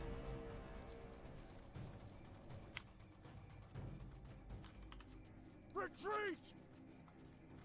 What else do we have here? We have hold position, shield wall, attack, obviously. Yeah, let's quickly... We'll give it one last good charge, and then I think that's going to be it for now for this. But yeah, it was definitely enjoyable regardless, though. Alright. Restock equipment.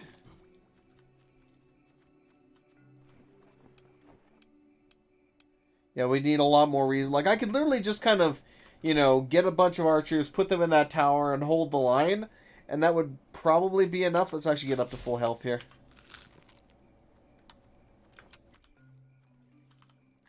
Restock equipment. There we go. Yeah, I would like to increase the attack speed, but I don't think that's going to happen. So we'll just increase block chance. Alright. Is that all I'm getting out of this? That's all I'm getting out of this. Alright, boys. Follow me. We got one last charge. One last glorious charge.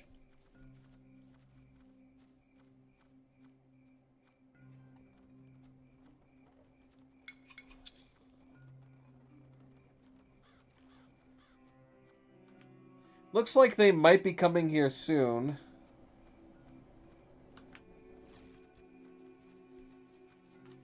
So that being the case, Retreat! I kind of want them to assault it here, but you know what? No, we'll just... Follow me. Hey.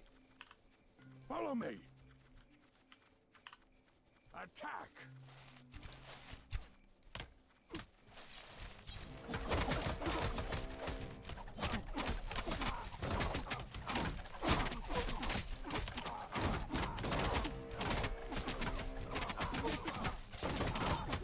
There we go.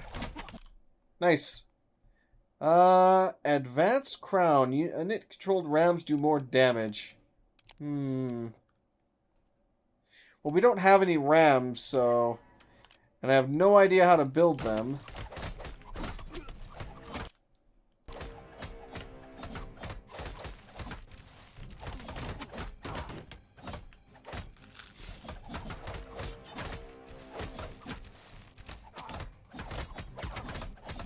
Keep hitting it, boys. Keep hitting her. Let's go.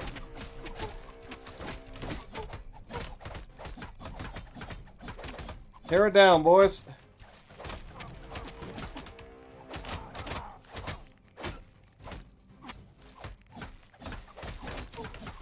There we go. So you can actually shoot the archers off the tower in one shot, and that'll kind of remove them from that. Oh, shit.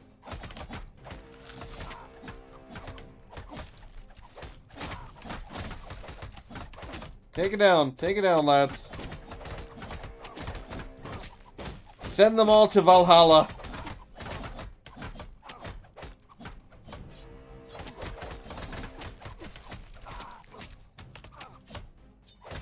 Well, it's kind of annoying that I have that in the background. It's like I've already swapped it out. It's like...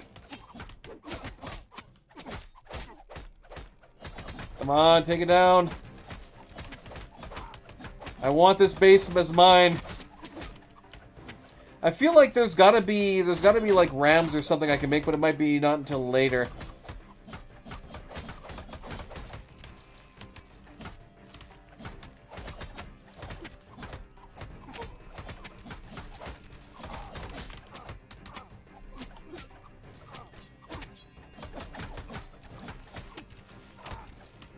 Come on, we're almost through. We're almost through. Keep whacking away, everybody. Let's go. Let's go. Let's go. Oh shit, I'm almost dead. Alright, you boys keep up the fight. I'm gonna go back and get some healing here. I believe in you. You can do it. Breach those walls.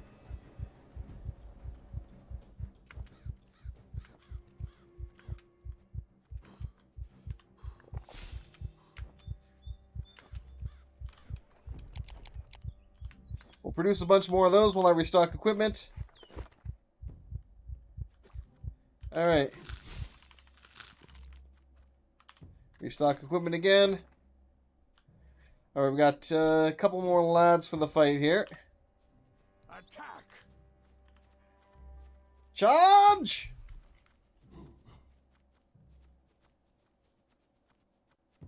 Oh. Looks like my attack failed. At least we heavily damaged it, so every time we go in there, we are kind of, you know...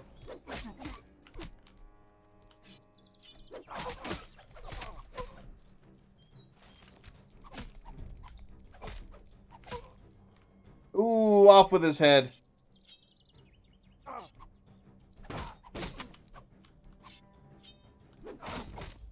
Oh, there's a good hit.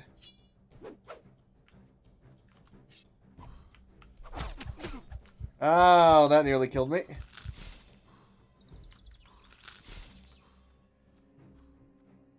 I'll take down this wall myself. That's probably not a wise idea.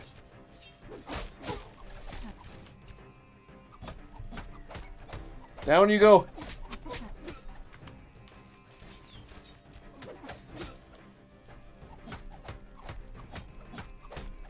Ever so slowly, we're going down here. Nope.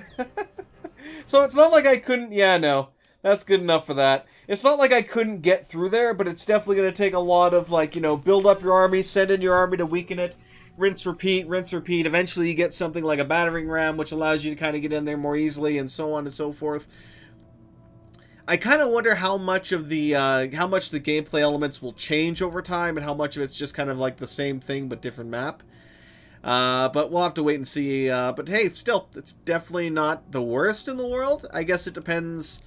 Like, if that's all the game is, if that's all there is to it, then I suppose it might not be bad, depending on, you know, what's the word? Depending on how much it costs. Like, if it's a $20 game or something, and that's all there is to it, then that's perfectly fine. But if it's a... Excuse me, dear lord. If it's a $60 game and that's the gameplay to it, then that's more like, I don't know. That doesn't seem worth it. But I highly doubt it will be, but still.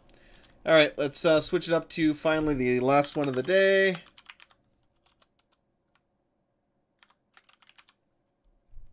The Great War Western Front, which honestly this one's going to probably suck up the majority of time here, but hey. Let me change the title.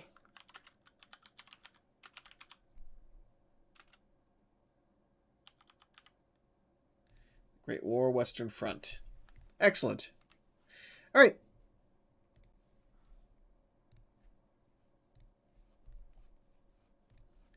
But there's also a couple of, like, obviously there's Xenonauts 2 I really want to check out. Plan B, Terraform looks interesting. Desynced seems like a typical kind of almost Factorio style game, which is mildly interesting.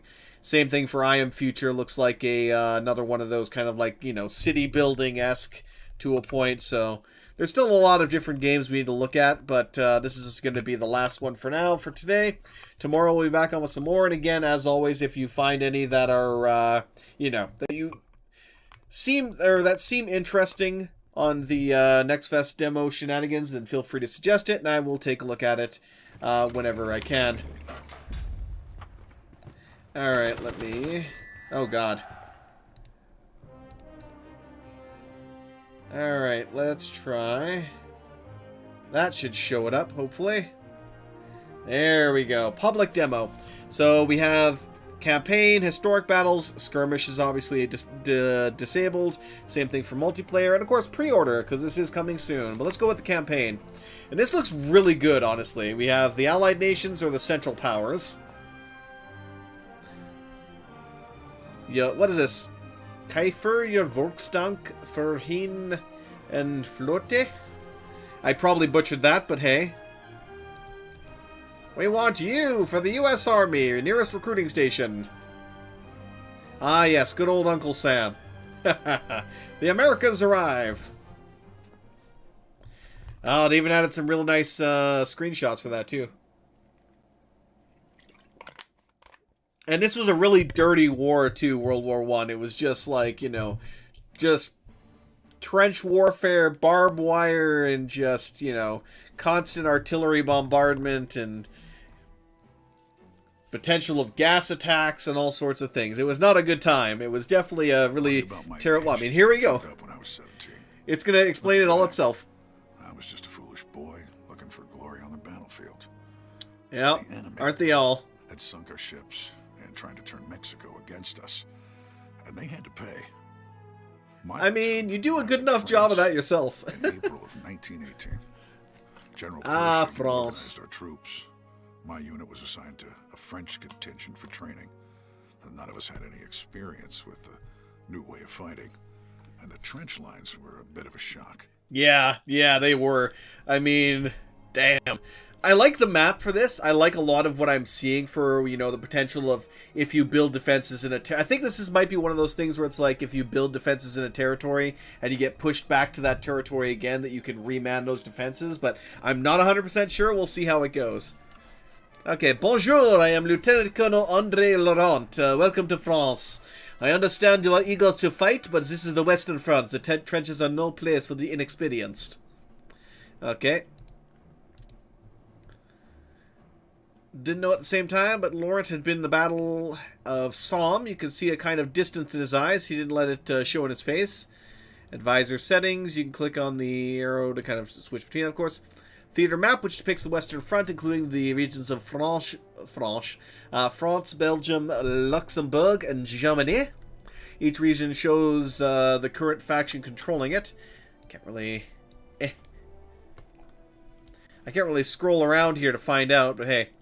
To be blunt, the Russian territory with Germany has freed up nearly 50 divisions of German infantry to be transferred to the Western Front. Men are needed to shore up the line and push back against this new threat. We can see the front line right there. Has kind of a Hoy vibe to it, which I always love here. Yep, we can see the national will score, Allied nations.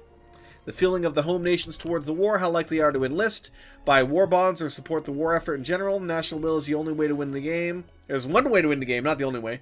First faction to push the enemies to 0. National will wins. Army can't worry about the feelings of civilians. The threat to the new German manpower is not something to dismiss. If we are not vigilant, Germany could reach Paris. Oh, yes. Victory is... So the other victory is capital. So if we reach their capital, then we win.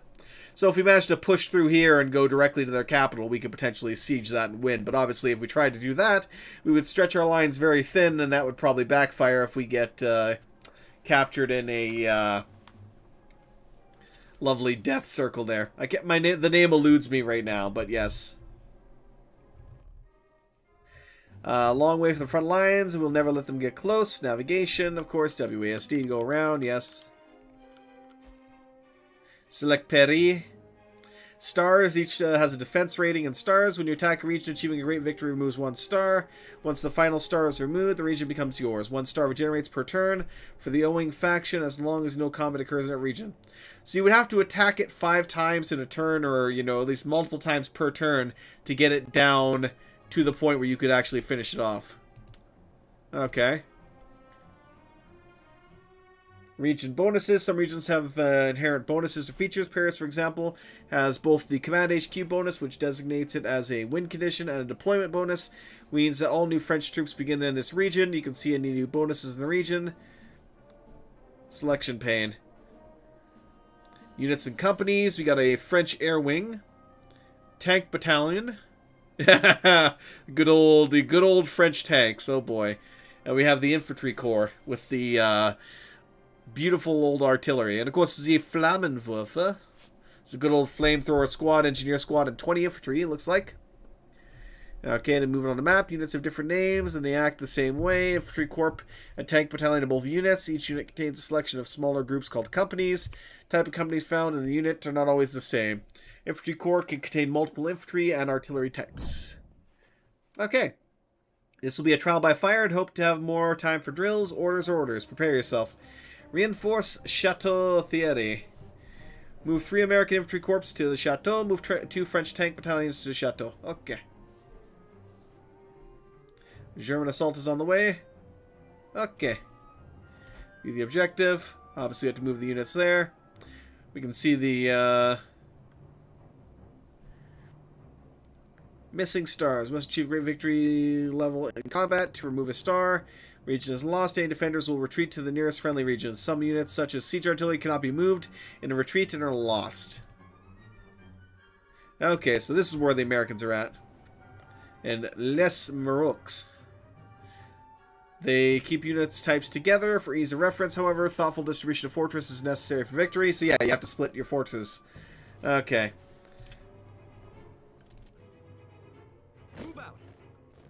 Alright, so we sent them there. Well done. Infantry filled in the defensive gaps as planned. We should take stock and see what else they need. Okay.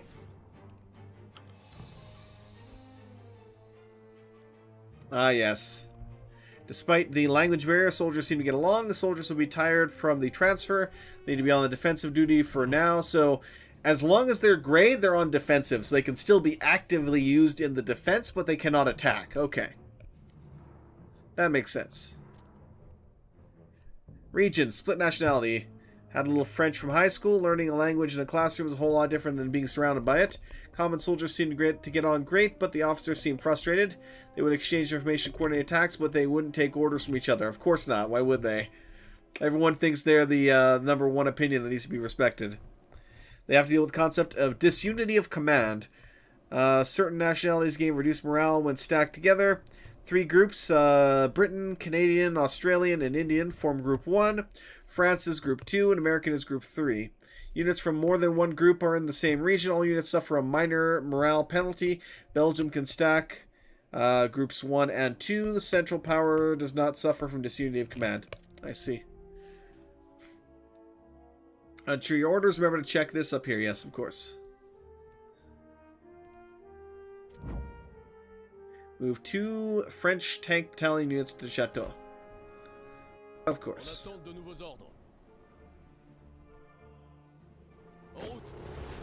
There we go. They already had them selected, so that saved me some time doing it.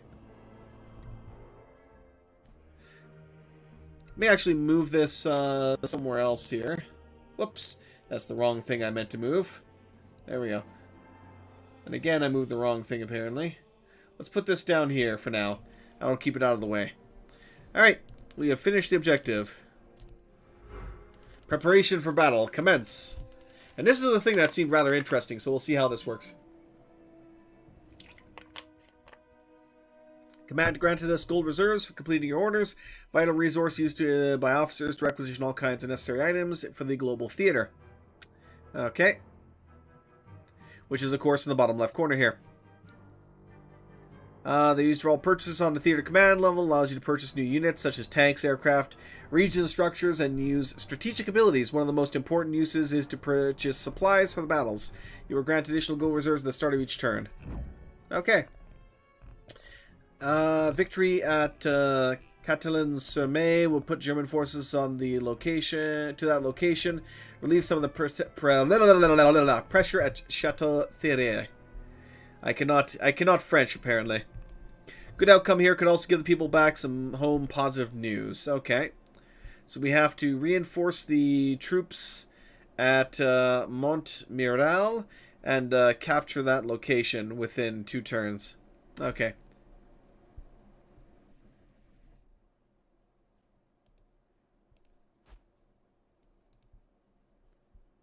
You can see the army intel. Best intel comes to the spies. The area operatives can scout out the information we need to relay it to command. We need more information about the military strength. Okay.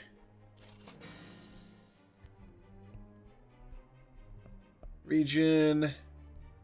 Duration 3 turns. Army intel underway. Okay. Spies are reporting back. Reporting new intel is available. Okay, so we click on this, I guess. So we can see that current army intel. Number of units in the region. So they have 4 conscripts. They have 2 infantry corps and 1 tank battalion. Okay. Active army intel will allow you to see the exact unit count and type. When active region intel allows you to see the enemy structures and economic information. Numbers below the icons show how many turns the ability remains active, so it remains active for 3 more turns. Okay. And you can do theft or sabotage potentially in the region. Okay. Information changes the plan somewhat. We need to bolster our forces with the remaining American troops in Les Mariox. Yes, of course. We have new orders. We're moving. There we go. Every advantage in battle. Commanders grant us gold reserves. Acquire new tanks. Okay. You can't purchase more infantry corps. They are granted via the campaign progression or events. So don't lose your infantry, basically, is what this is saying. As much as humanly possible. However, you can use gold reserves to purchase new tanks, aircraft, and siege artillery from the purchase menu. Okay. Let's order some tanks. Those machines were amazing. Our boys were already coming up with new ways to use them that will hopefully surprise the Germans. That reminds me of the, I think it was the British who designed the TOG. Yeah, that was it. Where it was designed for, after the war, for potentially future wars. But by the time they had that thing built, it was so out of date that it was basically useless. And it was so heavy that they can't even remove it from the museum it is now housed in without destroying the floor. So to remove that thing from the museum would just destroy the actual floor. Okay. Click purchase menu to close. New tank stacks. Send them over there. Okay. Beneficial has some air support for this battle, while recon is essential, keeping enemy bombers and balloon busters away from our line. Allows us to concentrate on the trenches. Transfer them to the battlefield. Okay. Transfer both. Okay. Supply and structures. Chapter 3. We have sufficiently equipped our front line trenches. Now need outlying support for Montmiral. Okay. Units moved with the rest to Montmiral. As we near the trench line, we can see the siege artillery setting up well away from where we would be fighting. Those guns were designed to pound trenches. Hate to be under one of those shells when they landed. So, siege artillery. Which is this beast right here.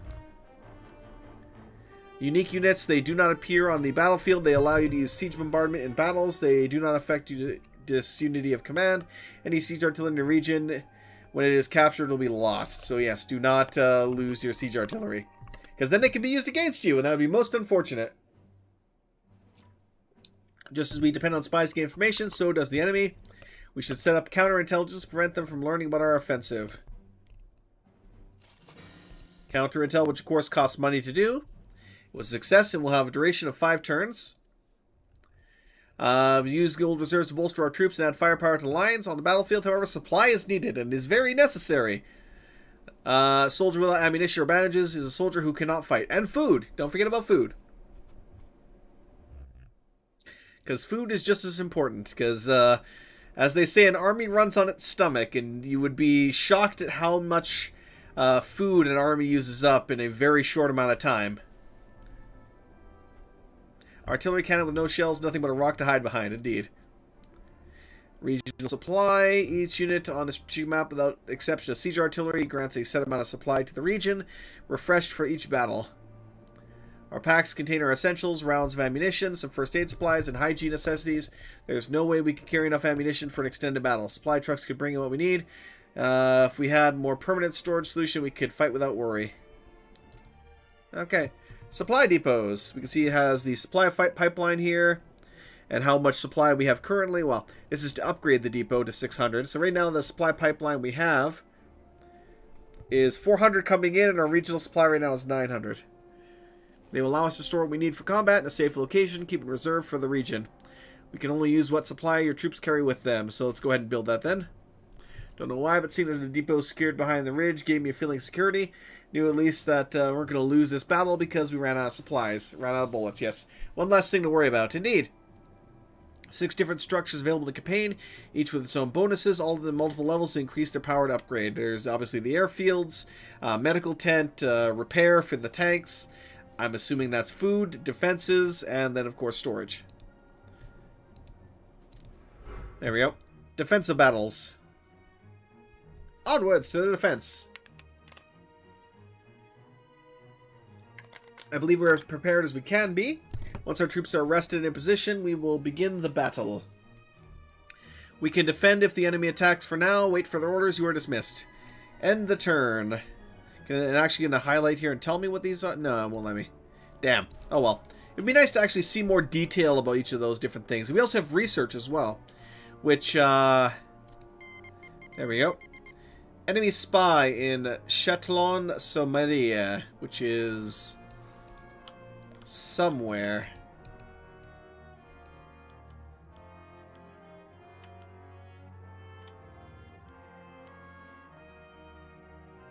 I'm blind, apparently.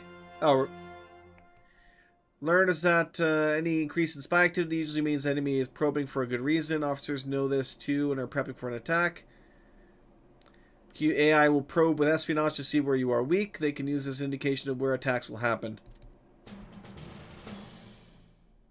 We are under attack.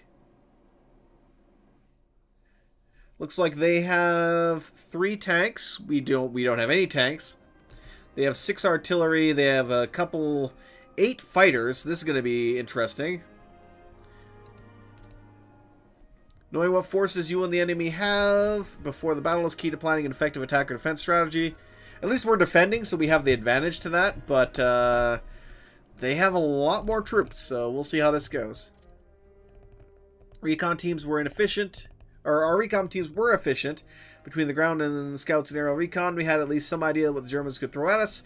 Without dedicated spies, however, we could only get numbers, not details. They could have conscripts, they could have stormtroopers. We can only know when the flames begin to flow, indeed. Supply modifiers, we can see corpse supplies, supply draw, the total available supply is pretty significant for us. Right now, if it auto-resolve as a stalemate. Army had an entire strategy and logistics team tell us the likely outcome of the battle before it happened, based on the current intel. One thing that could never quantify, though, was the human spirit. A good leader could defy the odds and win the day. Indeed. That's usually how it goes. Auto-resolve likely outcome shows you the range of win levels. Engage in the battle! We will hold the lines! They will not pierce our defenses!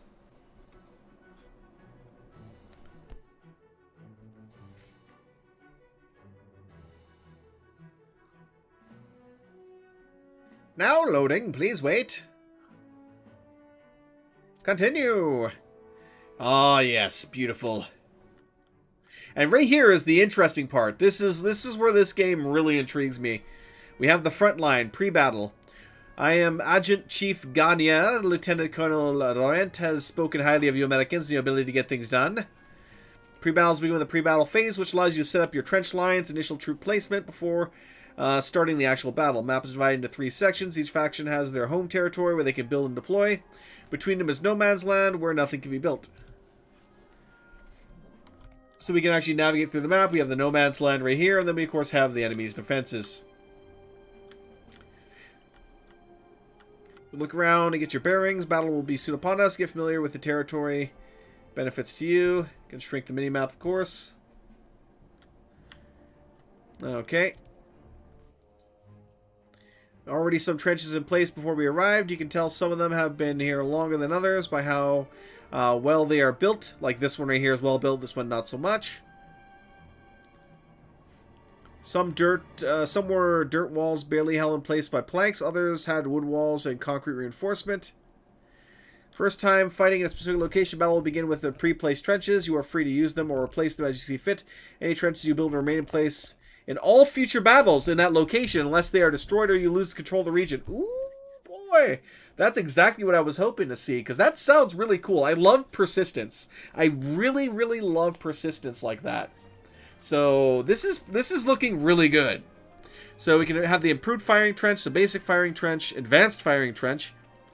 Targeting immunity from both ground and great protection from artillery. We have a blockhouse trench. Highly reinforced cover trench. Cannot be destroyed by siege artillery. Grants the greatest protection to infantry, but they cannot attack outside the blockhouse. Infantry in a blockhouse are invisible to all enemies outside the trench. So it's basically a good way to help them keep protected. And we have the calm trench.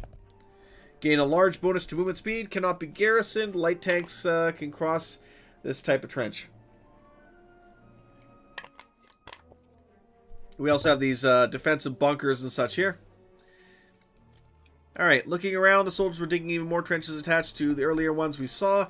Artillery cannons were being wheeled in along with the full carts of full ammunition. Everywhere preparation being made, tons of earth was being moved. Objects such as weapon emplacements, artillery batteries, observation balloons, and barbed wire do not persist between battles and will need to be rebuilt each time. So we can see like stuff like this barbed wire would need to be rebuilt. Automatically added a few for this battle to save some time. Aerial recon patrol shows spies have been working to bring us information on German lines. We cannot completely rely on the information, however, as delivery delays can make their observations stale, indeed. So we can at least see where they're starting, per se. Enemy lines. Knowledge of enemy lines can become outdated. Battle become, yes, use scouts or observation balloons with the enemy lines to reduce casualties. Control points primary focus of the battle with the goal of being secure as many as possible. So there's the potential that if we resist their attack long enough, we could maybe sally out to take their defensive lines. Okay, control point radius. You can see, yep, by highlighting over there, how close they would have to be to start taking that. Like the right side here is definitely much more poorly defended than the left. The left side's really looking good, but this one could use some more attention, per se. Alright. Command Trench Headquarters.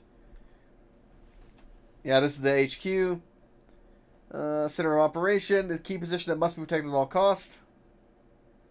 Near it will have no effect.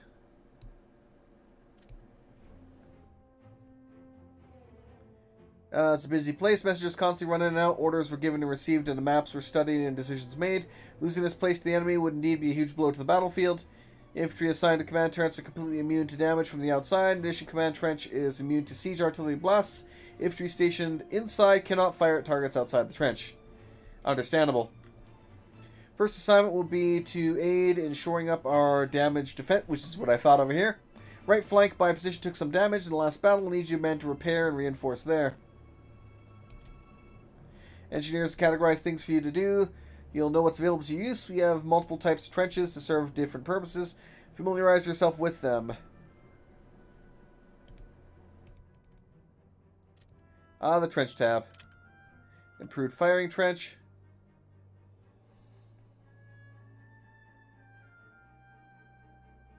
Dig it out for you. Obviously, we're going to place that right there to kind of cover for that loss.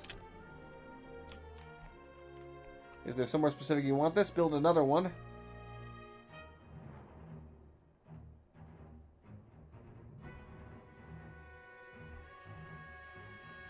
Let's build that one right. I'd like to build it like this, but it's being problematic right now.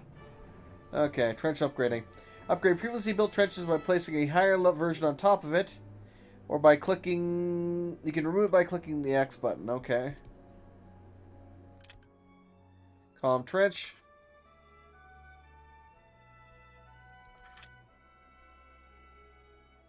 Bunkers. Okay. Support structures. MG nest. Weapon placements must be attached to the trench lines. I see, like that.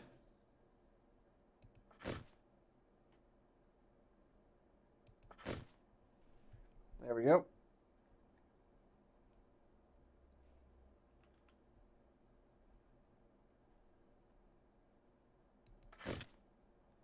There we go. Barbed wire. Wish I could actually move my map while I'm doing this. Slows enemy infantry, pass it to a crawl, allowing you more time to fire at them. Razor wire is a more deadly cousin of the barbed wire. Acts exactly the same as barbed wire, but additionally damages enemies that go through it. We have the observation balloon.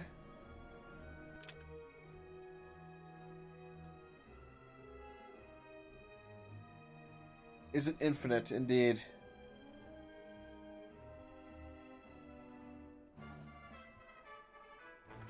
Put that one there. Command cap. Limit to how many units you can place into the battlefield at one time. The campaign this number is 30. Although it can change in other game modes, weapon emplacements, balloons, and aircraft do not reduce the command cap. Infantry, tanks, and artillery do. So we got 3 of 30 right now. Okay, unit tray.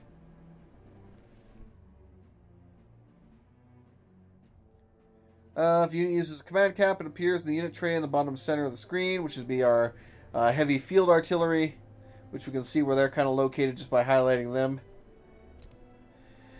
They're special units. While immobile, they can have multiple abilities and fire across much of the battlefield. Artillery batteries are visible in the unit tray. Of course, heavy artillery. 3 abilities: Precision Barrage for default damage, Poison Gas Shells for aerial denial, Airburst Shells that can damage targets even in trenches. First ability is available by default, the latter 2 must be unlocked via the tech tree. Place a heavy battery.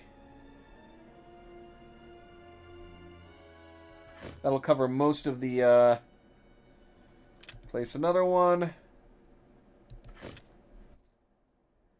Troop Deployment tab. Alright. Infantry companies cost less supply to deploy in pre-battle. They must be placed into trenches. In addition, infantry placed during pre-battle may be subjected to siege artillery barrages before the battle starts. Cheaper the cost, and starting advantage must be weighed against the risk. Indeed. Nationality bonus, allies. Infantry companies have a nationality bonus which grants a unique modifier. You can see this modifier by selecting company and viewing the info panel or tooltip. They cost less. Field supplies. Tank fans. Infantry gain morale boost when tanks are around. Okay. German soldiers do not have a nationality bonus. Instead, Germany can use conscript infantry and other variants of their units. I see. Alright, let's put them in that trench. Reinforcements reporting. Reinforcements ready. We've arrived and await orders. Looks like we're late to the party. Reporting for duty. Alright. American Raider. Uses grenades against all targets, faster and more protected than standard infantry. Has smaller size, make up for it with having more health and morale. Normal infantry are 2 types: Raiders or Grenadiers for the Germans, and Flamethrowers or Stormtroopers for the Germans. Very good at clearing trenches through their various methods. Okay.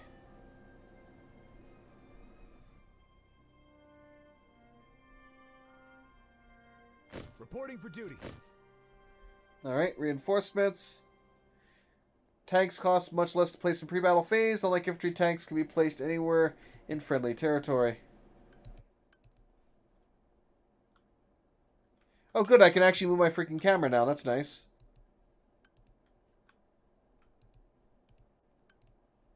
Okay, can I actually do that? Pre-battle bombardment is available if you have siege artillery in the region. Useful to clear out enemy trenches or support your attacks.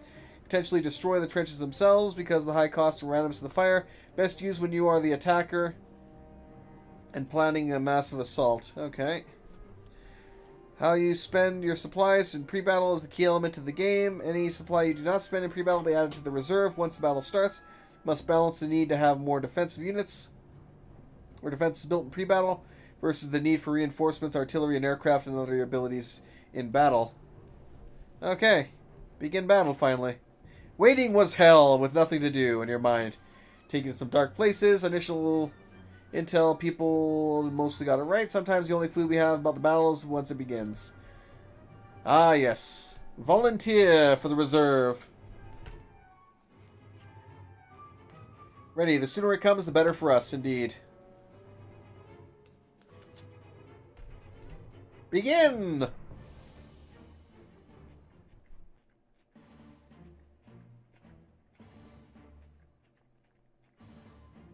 See the warning they will attack soon. Transition to the tactical base. All the objects you placed will be built. Troops are deployed. We'll man the trenches. Normally the battle clock will begin counting down. We have paused it. For the tutorial, it will automatically do so even when the gameplay is resumed to give you time to react. Okay. Pre-battle bombardment. Transition phase included any days of siege bombardment that were purchased in pre-battle for both players. Bombardments have a chance to destroy pre-placed trenches and the men inside them, as well as nearby emplacements. Okay. Strategists use the information they have to determine how well the battle will go before we even start. Use this info to plan the best course of action. A potential bar. Red central powers, the blue allies bar at the top shows combat potential for both sides related to each other, representing available units and supply from both sides. Longer bar indicates more available firepower than the opponent, yes. And then the victory bar at the very top. Control point shortcuts, so you can quickly jump to them. Control point meter. Around the outside shows the current owner, if it's being contested, and so on. Okay. Capturing control points. Move the infantry company within the center radius, and the more companies you have in the area, the faster the meter will fill. The control point locations are used as a way to coordinate reinforcements to portions of the map. Losing these locations will be a blow to our ability to move troops as we need them. So basically, if you lose one, you can't spawn your units in, which makes sense. Okay. Each region is tied to reinforcement points as shown on the minimap. If you capture enemy control point, that links to the side reinforcements points. Like you can see right here, those little plus marks on the edge, basically. They cannot use that point unless it's captured or contested again. Your men are needed in the field now. Prepare to deploy.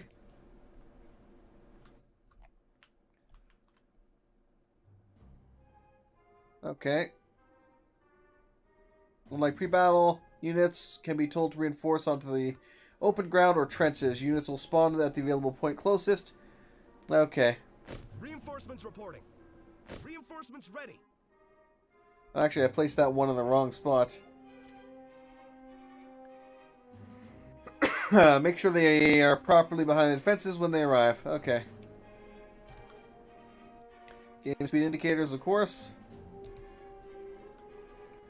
Infantry company's default column formation when called in. Fast but very vulnerable formation. Skirmish formation is defensive but slower to move. Toggle between them using the formation buttons down below.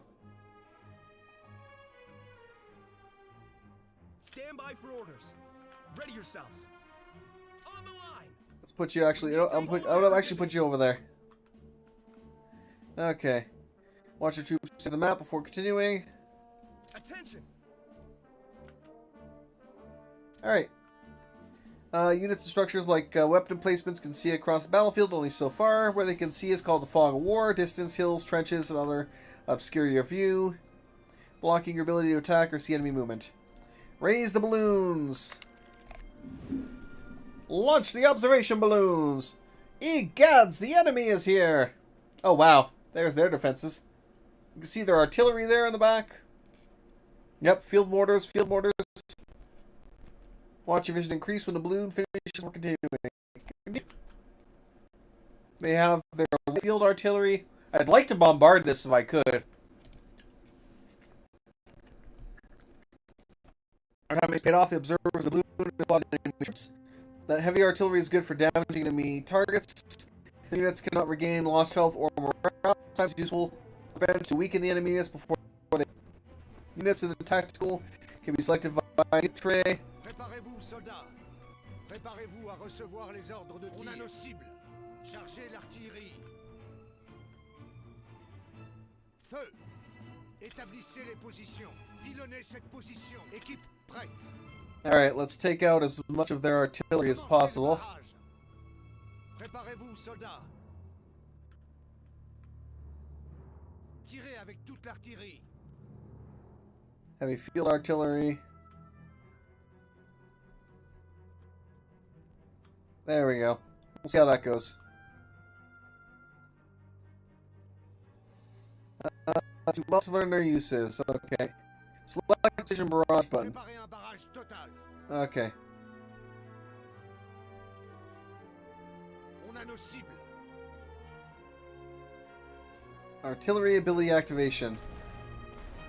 Place a brief warning on decal on the ground before the shells land. It's not exact, so shots will let randomly within the area. I hope I didn't do any damage on that. Préparez-vous à recevoir les ordres de tir.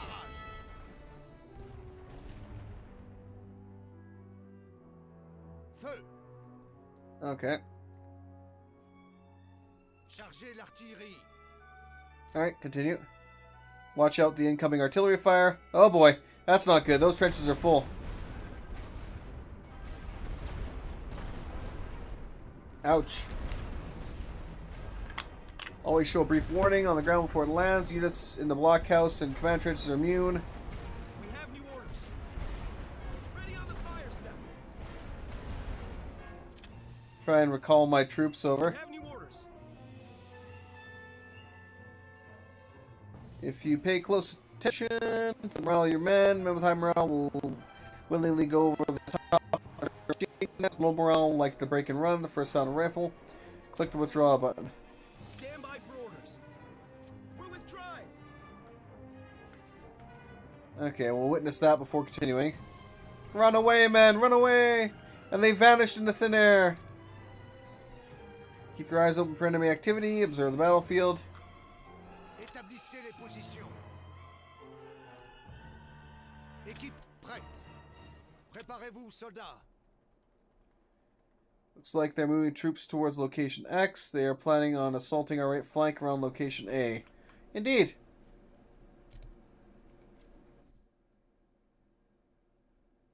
Need some specialized troops to handle the incoming attack. Select the raiders via the tray here. New orders incoming. Ready yourselves. Get in position. Stand by for orders. Take the trench. Alright. Watch them complete their movement before continuing. I'd love to, but you zoomed in onto the HQ. Enemy rolling barrage. They fire several lines of shells in a set order. These shells not only damage and suppress everything along the path, they also drop smoke. Use this to both damage the enemy and give your infantry cover if they follow behind the progressive shelling line. Ready the line. We need to hold this position.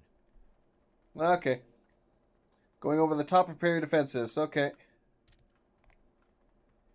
Weapon emplacement such as machine guns and mortars will automatically fire at the closest target in range. Positions.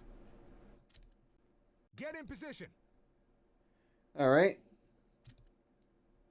Depending on the size of the enemy attack, you'll need to dedicate your units to stop the attack before it arrives, or if you need to support defensive lines with your artillery abilities, that cost supply. Firing trenches that have two positions. Firing step left banner and reserve right banner position. Only the firing step position can fire on incoming enemies. Use the swap trench position. Oh, I see.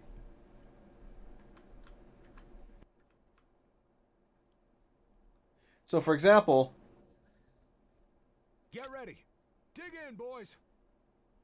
Take the trench. Attention. Ready the line. There we go. Préparez-vous à recevoir les ordres de tir. Rechargez pour un barrage de zone. Pilonnez cette position. Chargez l'artillerie. Vérifiez les coordonnées pour commencer le barrage. Hold in the barrage, boys. Rechargez. Gardez l'œil ouvert. Fire everything. Ready for orders. Alright, we got our boys coming.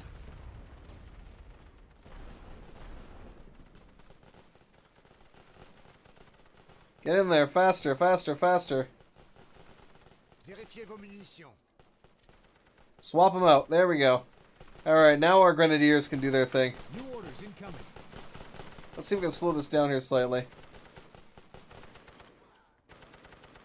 So I would like to see if I can use their actual ability, but I'm not sure where their ability is here. Oh wow, they got decimated. Oh god. Artillery is just about damage. You can use it to suppress the enemy's ability to fire back at you. Okay. Incoming assault will be larger. Machine gun are best used against infantry. Okay, let's call them in. Char de renfort prêt. Char de renfort au rapport. They really love those contraptions. I admit they were great to hide behind in the way of the German trenches. Very reassuring to have them around. And here come the tanks. Now some of the trenches they can go over and some they can't. So we'll see if they can make it across here.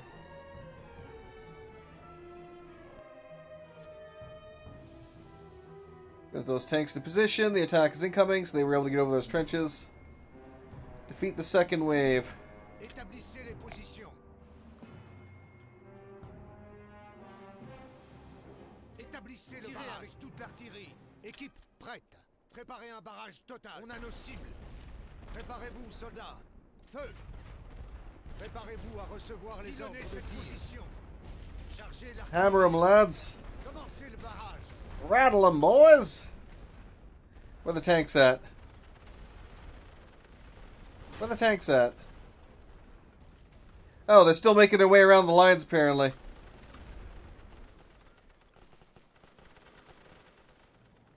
Apparently I built my defenses way too well here. Because they can't get to the... Vers cette position. They can't even get to the front lines.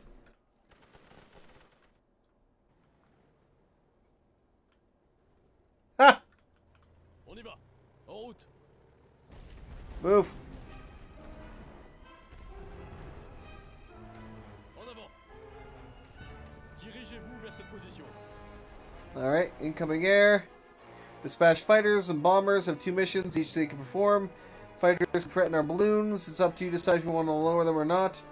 Balloons are all lowered or raised at once. Sometimes it's worth the risk to keep the balloons raised to ensure vision.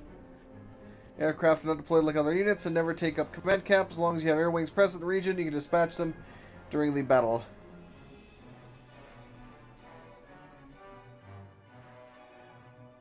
Available air support shows how many aircraft are currently available can be sent on missions to compare the total you have in the region. Air superiority. Beginning the mission, they will pick up targets that point begin with the closest. Like other units, aircraft cannot be directly controlled. Only be given initial target and location shown by the decal. Okay. Survive the attack wave. Well, I'd love to actually be able to see it, but unfortunately...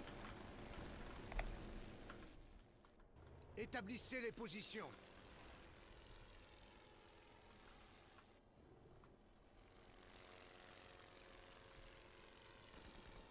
And my tanks can't even get out of here, so that's the saddest part. Équipe prête. Préparez-vous pour le barrage. Tirez avec toute l'artillerie. Préparez-vous, soldats. Rechargez pour un barrage de zone. On a nos cibles. Begin the barrage. Les ordres de tir. Feu. Chargez l'artillerie. Pilonnez cette position. Établissez les positions. Un barrage total. Oh, that was a good hit. Commencez le barrage. That should do some good damage there, too. It'd be nice if my tanks could actually get out there, but here we go. They're finally making their way. They're finally making their way past the lines. That took long enough. It sucks that they had to go all the way around, but that's because it was my own fault, because I built this one right here, I think, which cut them off, so they weren't able to get through. It's funny, because the battle's going to be over before the tanks actually even get there. Attacker has the option to cease fire at any time and end the battle with a total score. Defender can only surrender, which gives up your control points and command trench to the enemy. Battles can also time out. When it reaches 0, you have lost daylight and the battle ends. Same as a ceasefire. Germans request a ceasefire. Deny! Deny them! Both sides will be tallied. Battle over. We have achieved some success, but have lost time in the daylight. Battle complete. Continue to debrief. Okay. Sweep. You have pushed back the enemy, taken ground. People back home will see this as a success. Hopefully we will press upon them the need to see this war through till the end. Huzzah! Oh, damn. That's loud-ish. Alright. Debrief screen shows you the overview of how well you did in battle, broken into sections. Show your overall score and win level. Go to the world map button to return to theater. So we did pretty well. We can check on the actual details. We can see how many got. Obviously, we lost a lot of the American infantry in that artillery barrage, unfortunately.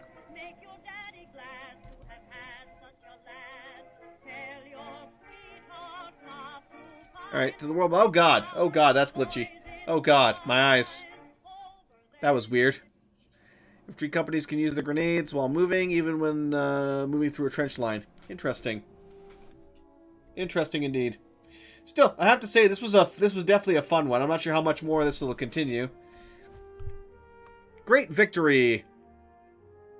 Battles are expensive endeavors, both in monetary and human cost. Our defenses were successful. We should never forget the lives that were lost to bring out the victory. National will increase quite a bit. But it doesn't... I think that might increase the stars we have, but it doesn't decrease the one they get for attacking. Apple warning this time. German attacks seem more like a scouting probe than a full-scale assault. Even a minor battle costs lives. Men are tired and need time to recuperate. They are moving. Hopefully they have not grown wise to our plan. It will move as expected. The AI troops will begin to move on their own.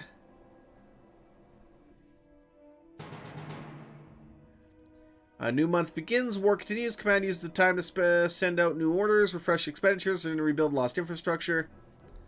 Alright, so we got some more gold and rewards. Or, well, rewards. Hard choices and research. Men will require time to repair any damage the regions they control. Depending on the damage, labor can be extensive.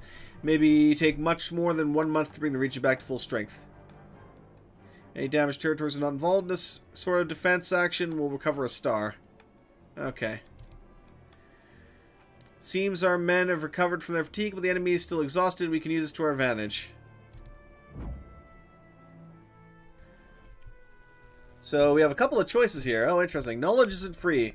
Scientists and engineers work around the clock to turn new discoveries into technology we can bring to the battlefield. Some of these inventions can also potentially be used in the civilian markets. We will announce our discoveries to the press or keep them classified for a bigger gold reserve. Are enthralled with the new technology we've discovered. We are burning through resources needed to keep enemy spies away from our truly dangerous data.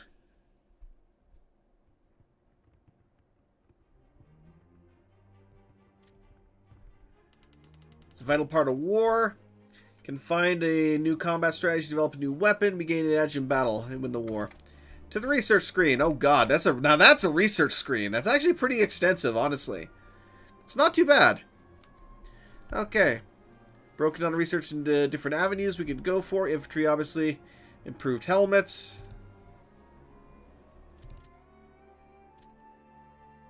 Okay.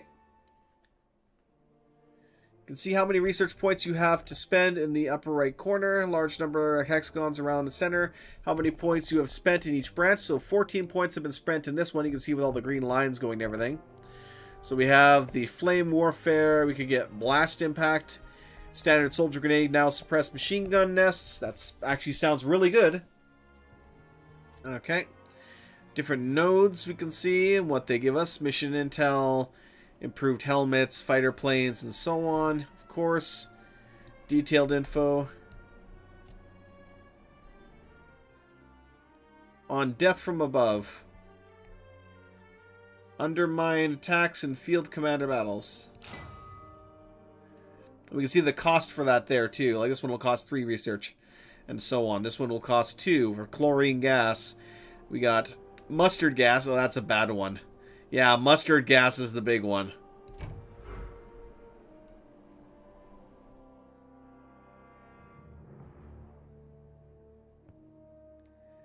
Enemy has not been idle while we bolster our fortress. Spies reported recent enemy activity in the target area.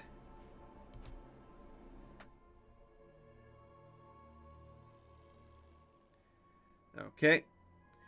New infantry corps as well as aircraft wings around the area. This will make our original attack more difficult, however. We have some extra support troops positioned nearby. Attacking from the south should divide their forces and tire out the men. Doing so weakens them further from attacks from different directions. Select the region you wish to attack from. Right-click the target region. Okay. Thought the experience would numb me to the fear attack screen. Click the auto-resolve. So we're auto-resolving it as a stalemate just to tire them out.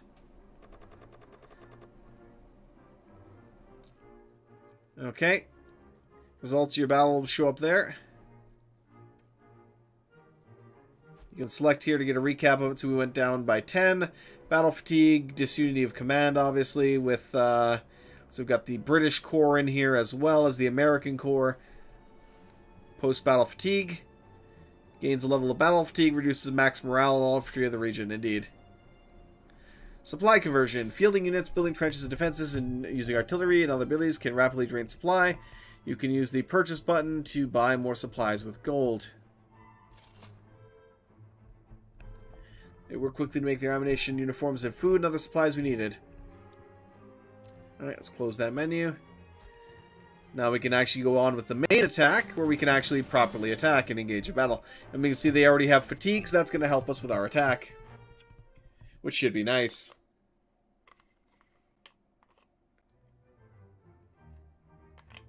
Excellent. I wonder if I can make more effective use of the creeping barrage. Because the AI did, obviously it's a tutorial battle. They're not meant to make effective use of it. But they really didn't in that starting one. Welcome to the trenches. Our boys are putting on finishing touches to our defenses. Now it's time to get your bearings. All tactical battles will begin pre-battle. Yep.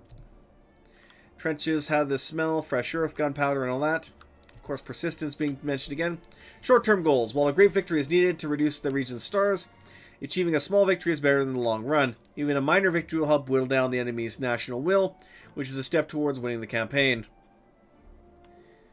Some pre-battle support elements are placed or targeted pre-battle that are triggered once the battle starts. Siege bombardment and undermining the enemy are primary examples.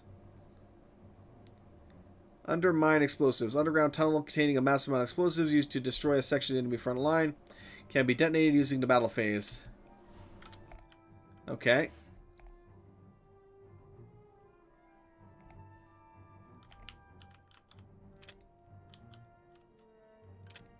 Where do I want to put it? I want to put it here, though. I want to designate where I want it, but apparently you're not giving me a choice. I can't... excuse me. I can't zoom around the map at all. It's just like, hey, place this randomly somewhere. I'm like, okay, fine. We'll place it there, then. Siege artillery. For 1 day. Troop deployment. Support structures. Men must reach that territory safely. Plan support for our attack. Okay, build a balloon. How you approach this battle is up to you. Select what you want for the different tabs and select in place. Watch a command cap and supply use to achieve victory.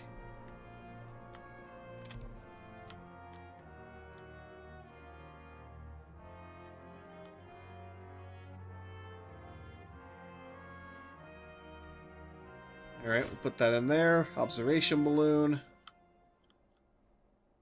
We already have one right there, actually, too. Alright.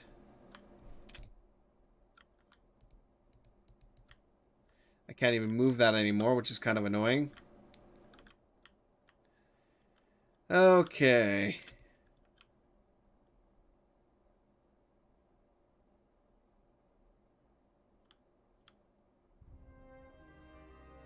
Put that right there. Heavy artillery. We already got our light artillery. Reinforced mortar nest would be nice.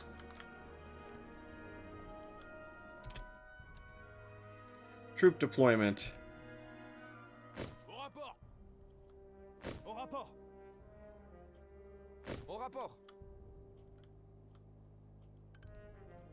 Au rapport. Let's put a couple of these guys in. Au rapport. On est arrivé et prêt à Put recevoir you down there. Put you down there. American Raiders. Reinforcements reporting. Let's try getting the flamethrower. Put the flamethrower on the edge here. Same thing, we'll put one over there. We'll get the Raiders. Reinforcements ready. Renfort au rapport. Renfort au rapport. Au rapport. We'll set those guys up there ready to go.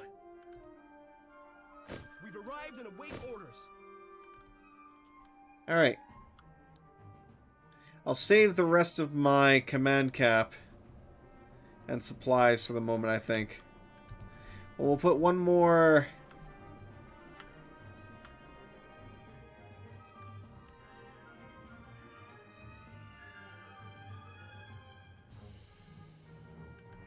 Alright, let's go with this. blindé de renfort prêt. Prêt. I want to move En you. attente de nouveaux ordres. Restez en position. Apparently you're not going to let me move you. Okay, fine. That's good enough. Well, actually, you know what? Let's deploy a couple in the back lines here. Reporting for duty. Alright, that'll do. Begin the battle! Mobilization is not war!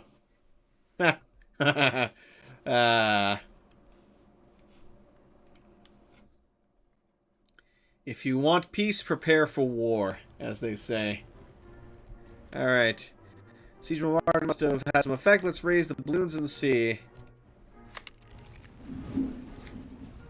Oh yeah, there was actually the... we actually put that in a good position, it looks like. Have dug really well around that control point. I see blockhouse trenches, barbed wire. Make sure they're well manned. It's not be an easy task. Defensive advantage. They offer distinct defensive advantage, especially when supported by weapon emplacements, barbed wire, and artillery. Click the bombardment tab.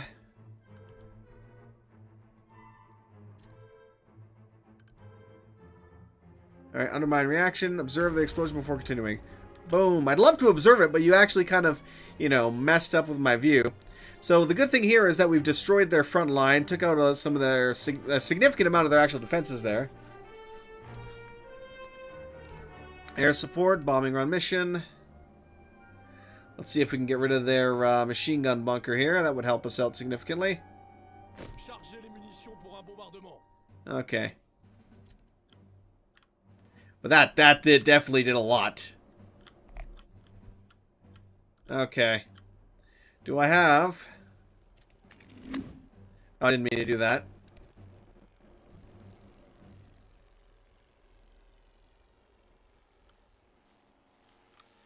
Ready, siege barrage.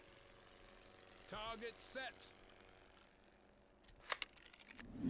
Yeah, that was not what I intended to do there. Alright.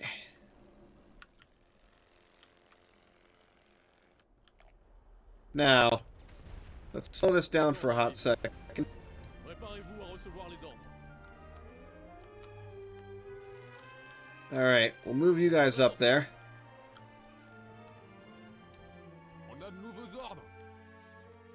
En marche. Move you guys to the trench lines here. Grab some more tree here. Attendez les ordres.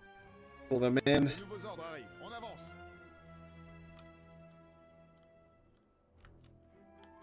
So we'll take the left side of the line where their defenses aren't necessarily covering, and then we'll move in from there.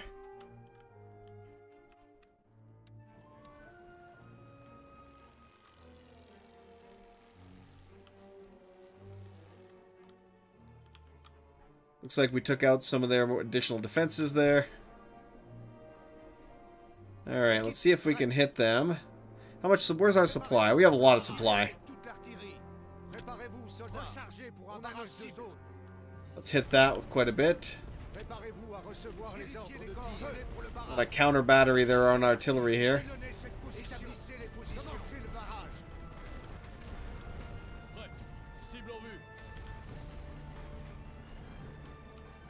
There we go. Alright, boys. Charge in, lads. En attente de nouveaux ordres d'ouvrir le feu. Feu à volonté. Restez en position. Choisissez vos cibles. Les ordres arrivent. Feu. Charge in, lads. Cible en vue. Ordre d'ouvrir le feu. Attention. En position de tir. Let's go get him in there, boys. Attendez les ordres. Position confirmée. Prenez la tranchée. Préparez la ligne. Attention. Get moving. Alright, let's see if we can hit him here. Établissez le barrage. Tirez avec toute l'artillerie. Préparez-vous, soldats. Rechargez pour le tir de barrage.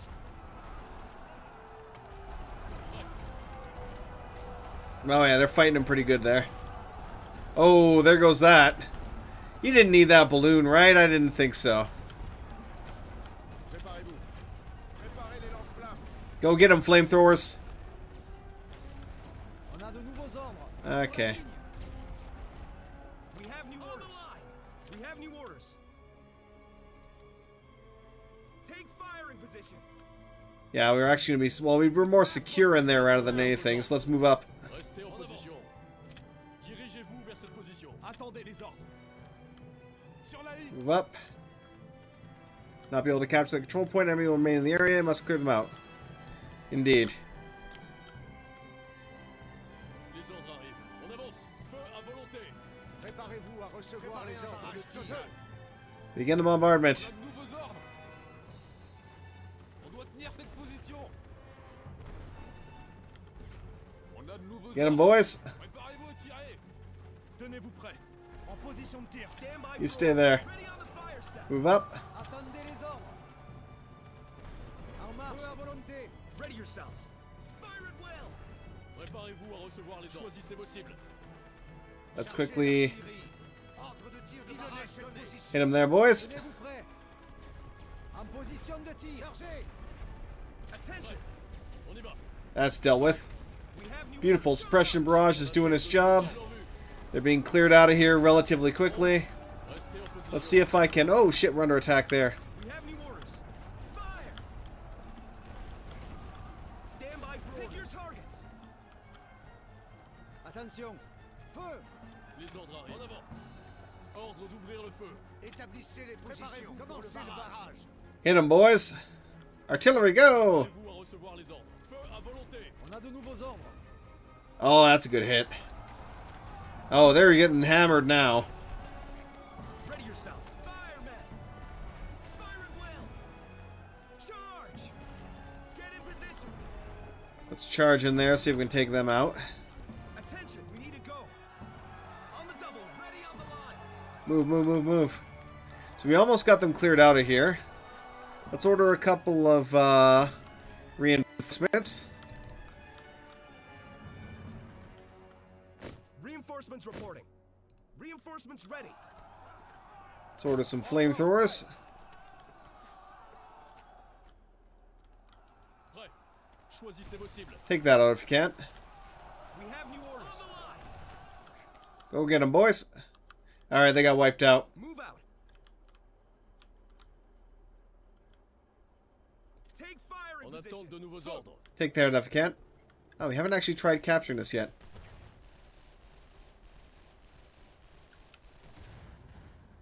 Interesting. I don't know why we haven't started capturing that at all. Dirigez-vous vers cette position. Cible. Oh, that's why. On a de nouveaux ordres. Préparez-vous à tirer. We have new orders. That's why. Stand Stand by for orders. Ready on the fire step. Get in there, boys. Ready yourselves. Les ordres arrivent. So they're defending that fortified bunker there, that's why. Withdraw them. I don't even know if I can. I tried withdrawing them, but I don't know if they will actually do so. Get in here. So I didn't even realize that they were occupying those bunkers there. I should have known. I should have known. Let's say we did capture this one now, so that's good. Right, let's order another tank. We've arrived and await orders. Alright. We'll order a couple more you guys in here. Transition more troops there so we can actually capture that, and then we'll see about taking the next location here. Let's see if I can. You're not gonna let me.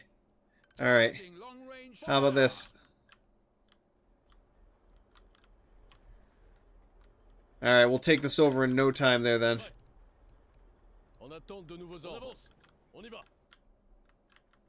Stand by for orders. Alright. MG Nest was destroyed. Let's get ready to launch our boys. I'm not sure what happened to the other tank. I thought I ordered another tank, but apparently it decided not to show up.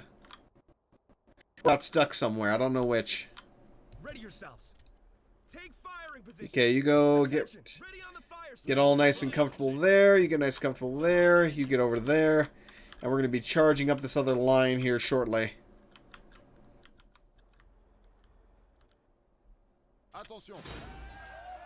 Captured. Good job. Hell no, I'd continue the attack. Surrender. Hard choice. They can offer surrender when they feel the battle is lost, except the surrender will give the attacker ownership of all control points, resulting in a great victory. Any region star lost, while the enemy will always accept a player surrender, the player can choose to decline. Is there a reason to decline, though? That's what I want to know. When while you can refuse the enemy surrender unless you feel you can increase your points while minimizing your lost men and resources, there is little reason to do so. I mean, I could have maximized my points easily. I basically took out the machine gun nest in that other location, and it would not have taken all of that much for me to actually finish them off. But at least now I know that the other main thing you have to do is you have to take those reinforced bunkers in order to actually capture a location. Achieve some success, we have lost daylight. The battle is over. Still, I have to say that was definitely quite fun. Push back the enemy and taken ground. People back home will see this as a success.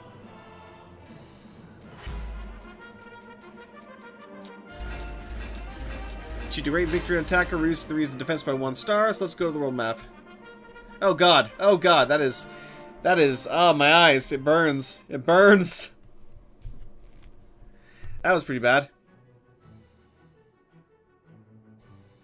That killed my eyes a little bit. Continue. Recap UI. Indeed. The costs of battle.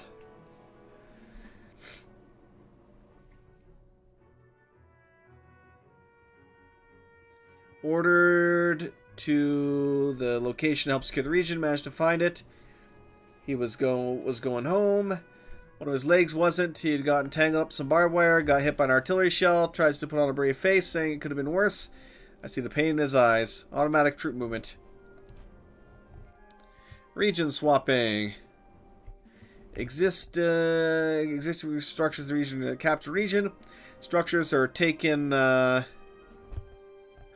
by the new owner. You can research the ability to destroy them before the enemy can take them over. All newly captured regions regain 1 star immediately, and they will regain stars over time as long as they don't take part in battle. Newly captured region contains battle fatigue until the new owner's next turn. Still have questions about topic? Need a refresher? You can go to the encyclopedia. Nice. Continuing the war.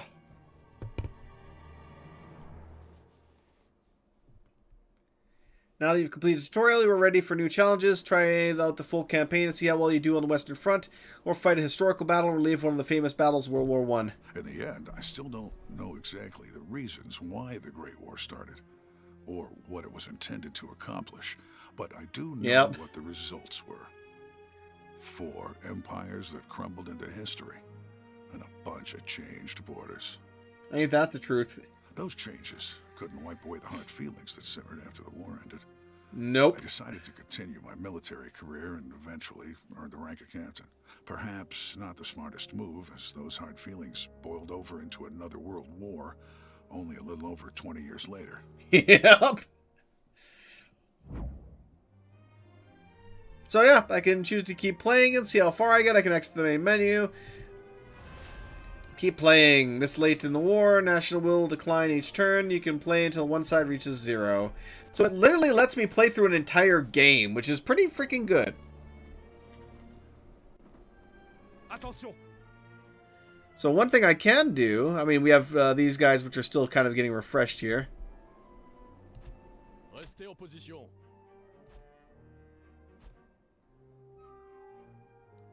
Region Intel. Army Intel. So we can see, oh yeah, no, they have a bunch of German air wings, conscript units, tank battalions. So we aren't exactly in a great position here to, and we can't even move these units either. Okay.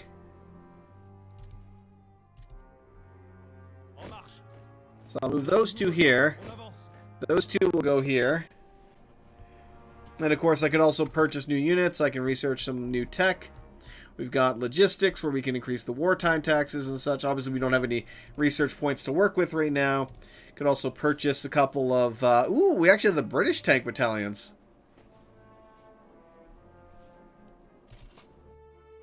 I totally want one of those. We have the siege artillery batteries, couple of air wings. We can buy supplies.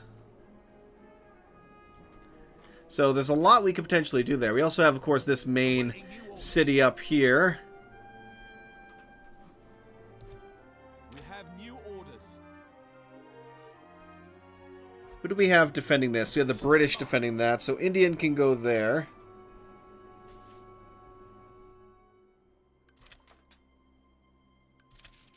British air wings. Let's definitely get the Indian infantry. British infantry. Kind of help to reinforce our lines in general here. Now, unfortunately for me, I don't really have a lot of additional time left here today.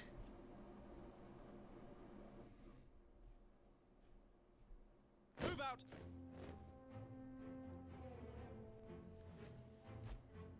Obviously, there's going to be some issues with command here now because of that. At the same time...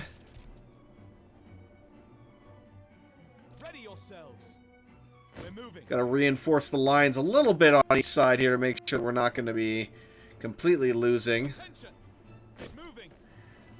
if things were to happen. They actually got a pretty big super stack here. But yeah. Army Intel report was a success. They got a really big stack there, so I can see this side. This side could have some really serious issues at some point or another here soon. So I can see us being forced back from here. Yeah, Metz, among other things. But, you know what? I'm actually going to save that there for now. Honestly, that was pretty damn good. I really enjoyed that. We can check out... I'm just going to check out the historical battles. I'm not actually really going to, you know, dive into it. But we'll check it out for a hot second here. But yeah, that was quite fun. I love the persistence. I absolutely love the persistence. The fact that there was, you know, your trench lines that you build will stay there, and if you get pushed back to your old defensive line, you will, you know, take over it once again. So that's very nice. Obviously, not everything stays, and, you know, whatever destruction. But I just love persistence. It's one of the things where there were a couple missions of like this in Company of Heroes where if you had veteran units, you would continue to have them as you progress through a certain part of the campaign, and the defenses you built in one mission would carry over to another, although I think it was only that one time. But still, it's like as you were attacking to take a hill, if you built defenses around that hill to hold off the initial attack, the next mission would carry on with those same defenses, and that was just... I love that. October 1917. Dear Mother. Yeah, just a complete ruined landscape of mud and trees and I wanted to write something death. down for you while we had the time, and he's occasionally giving me words to add. Yep. I can't tell you where we are, but I can tell you it is far less pleasant than the other parts of Belgium I have seen. Yep. This place may once have been a fine place to live, but And now there's it's nothing but a ruin. tremendous field of cold, wet mud and shell holes filled with water. Yep. I've seen many men fall into the mud and need 3 or 4 more men to drag them out. Not a blade of grass or tree remains, and the village that was once here is nothing but a few heaps of bricks. The Germans are well placed behind their ridge. We've been shelling them for days, but they remain resolute. Anyone who looks over the trench for more than a few seconds is shot. Those Germans may be many things, but they are not bad shots. To their credit, they do not seem inclined to fire on our stretcher bearers, who are working tirelessly in the knee-deep mud to bring back the injured. I must conclude this letter now, as our regiment is ready. At least there's that. We must push the Germans away from the ridge and their guns. I pray this letter reaches you, and know that Conrad and I are looking out for each other. I remain your affectionate son, Len. Aww. Orders are to capture Passchendaele, control point Z, and hold it. Germans will not make this easy. Artillery is ready for support. Initial attack. Make sure you stay on schedule. You have limited supplies, command cap, and reserve, but completing objectives will grant more. Follow behind the rolling barrages will make it easier to capture control point Z. Battle phases. When you are presented with information or choices, you can take your time to read the content. Nice. There's control point Z right there. And I can actually see that they don't have any of the actual big bunkers, so there's that. At 6 a.m., so study your maps, get some sleep, and be prepared to follow on schedule. I'm like, where's the timer? But yeah, still, I'm not going to dive in on this one here, but at the very least, again, it looks good. I love the gameplay from what little I, have played so far. It's just damn good fun. So yeah, I'm definitely going to have to check this out more when it releases later on, but that's going to be it for now. So regardless, that's going to be it for today, everybody. Hopefully you all enjoyed this look at the couple of demos here. I kind of wish some of them were, better than they turned out to be, but it is what it is. That's part of the whole, checking out the Steam Deck Fest to see, what's worth playing and what's, going to be shoved off to the side and ignored in the corner. But hey. Regardless, this was definitely a hit for me, so we'll have to see tomorrow with some of the other games.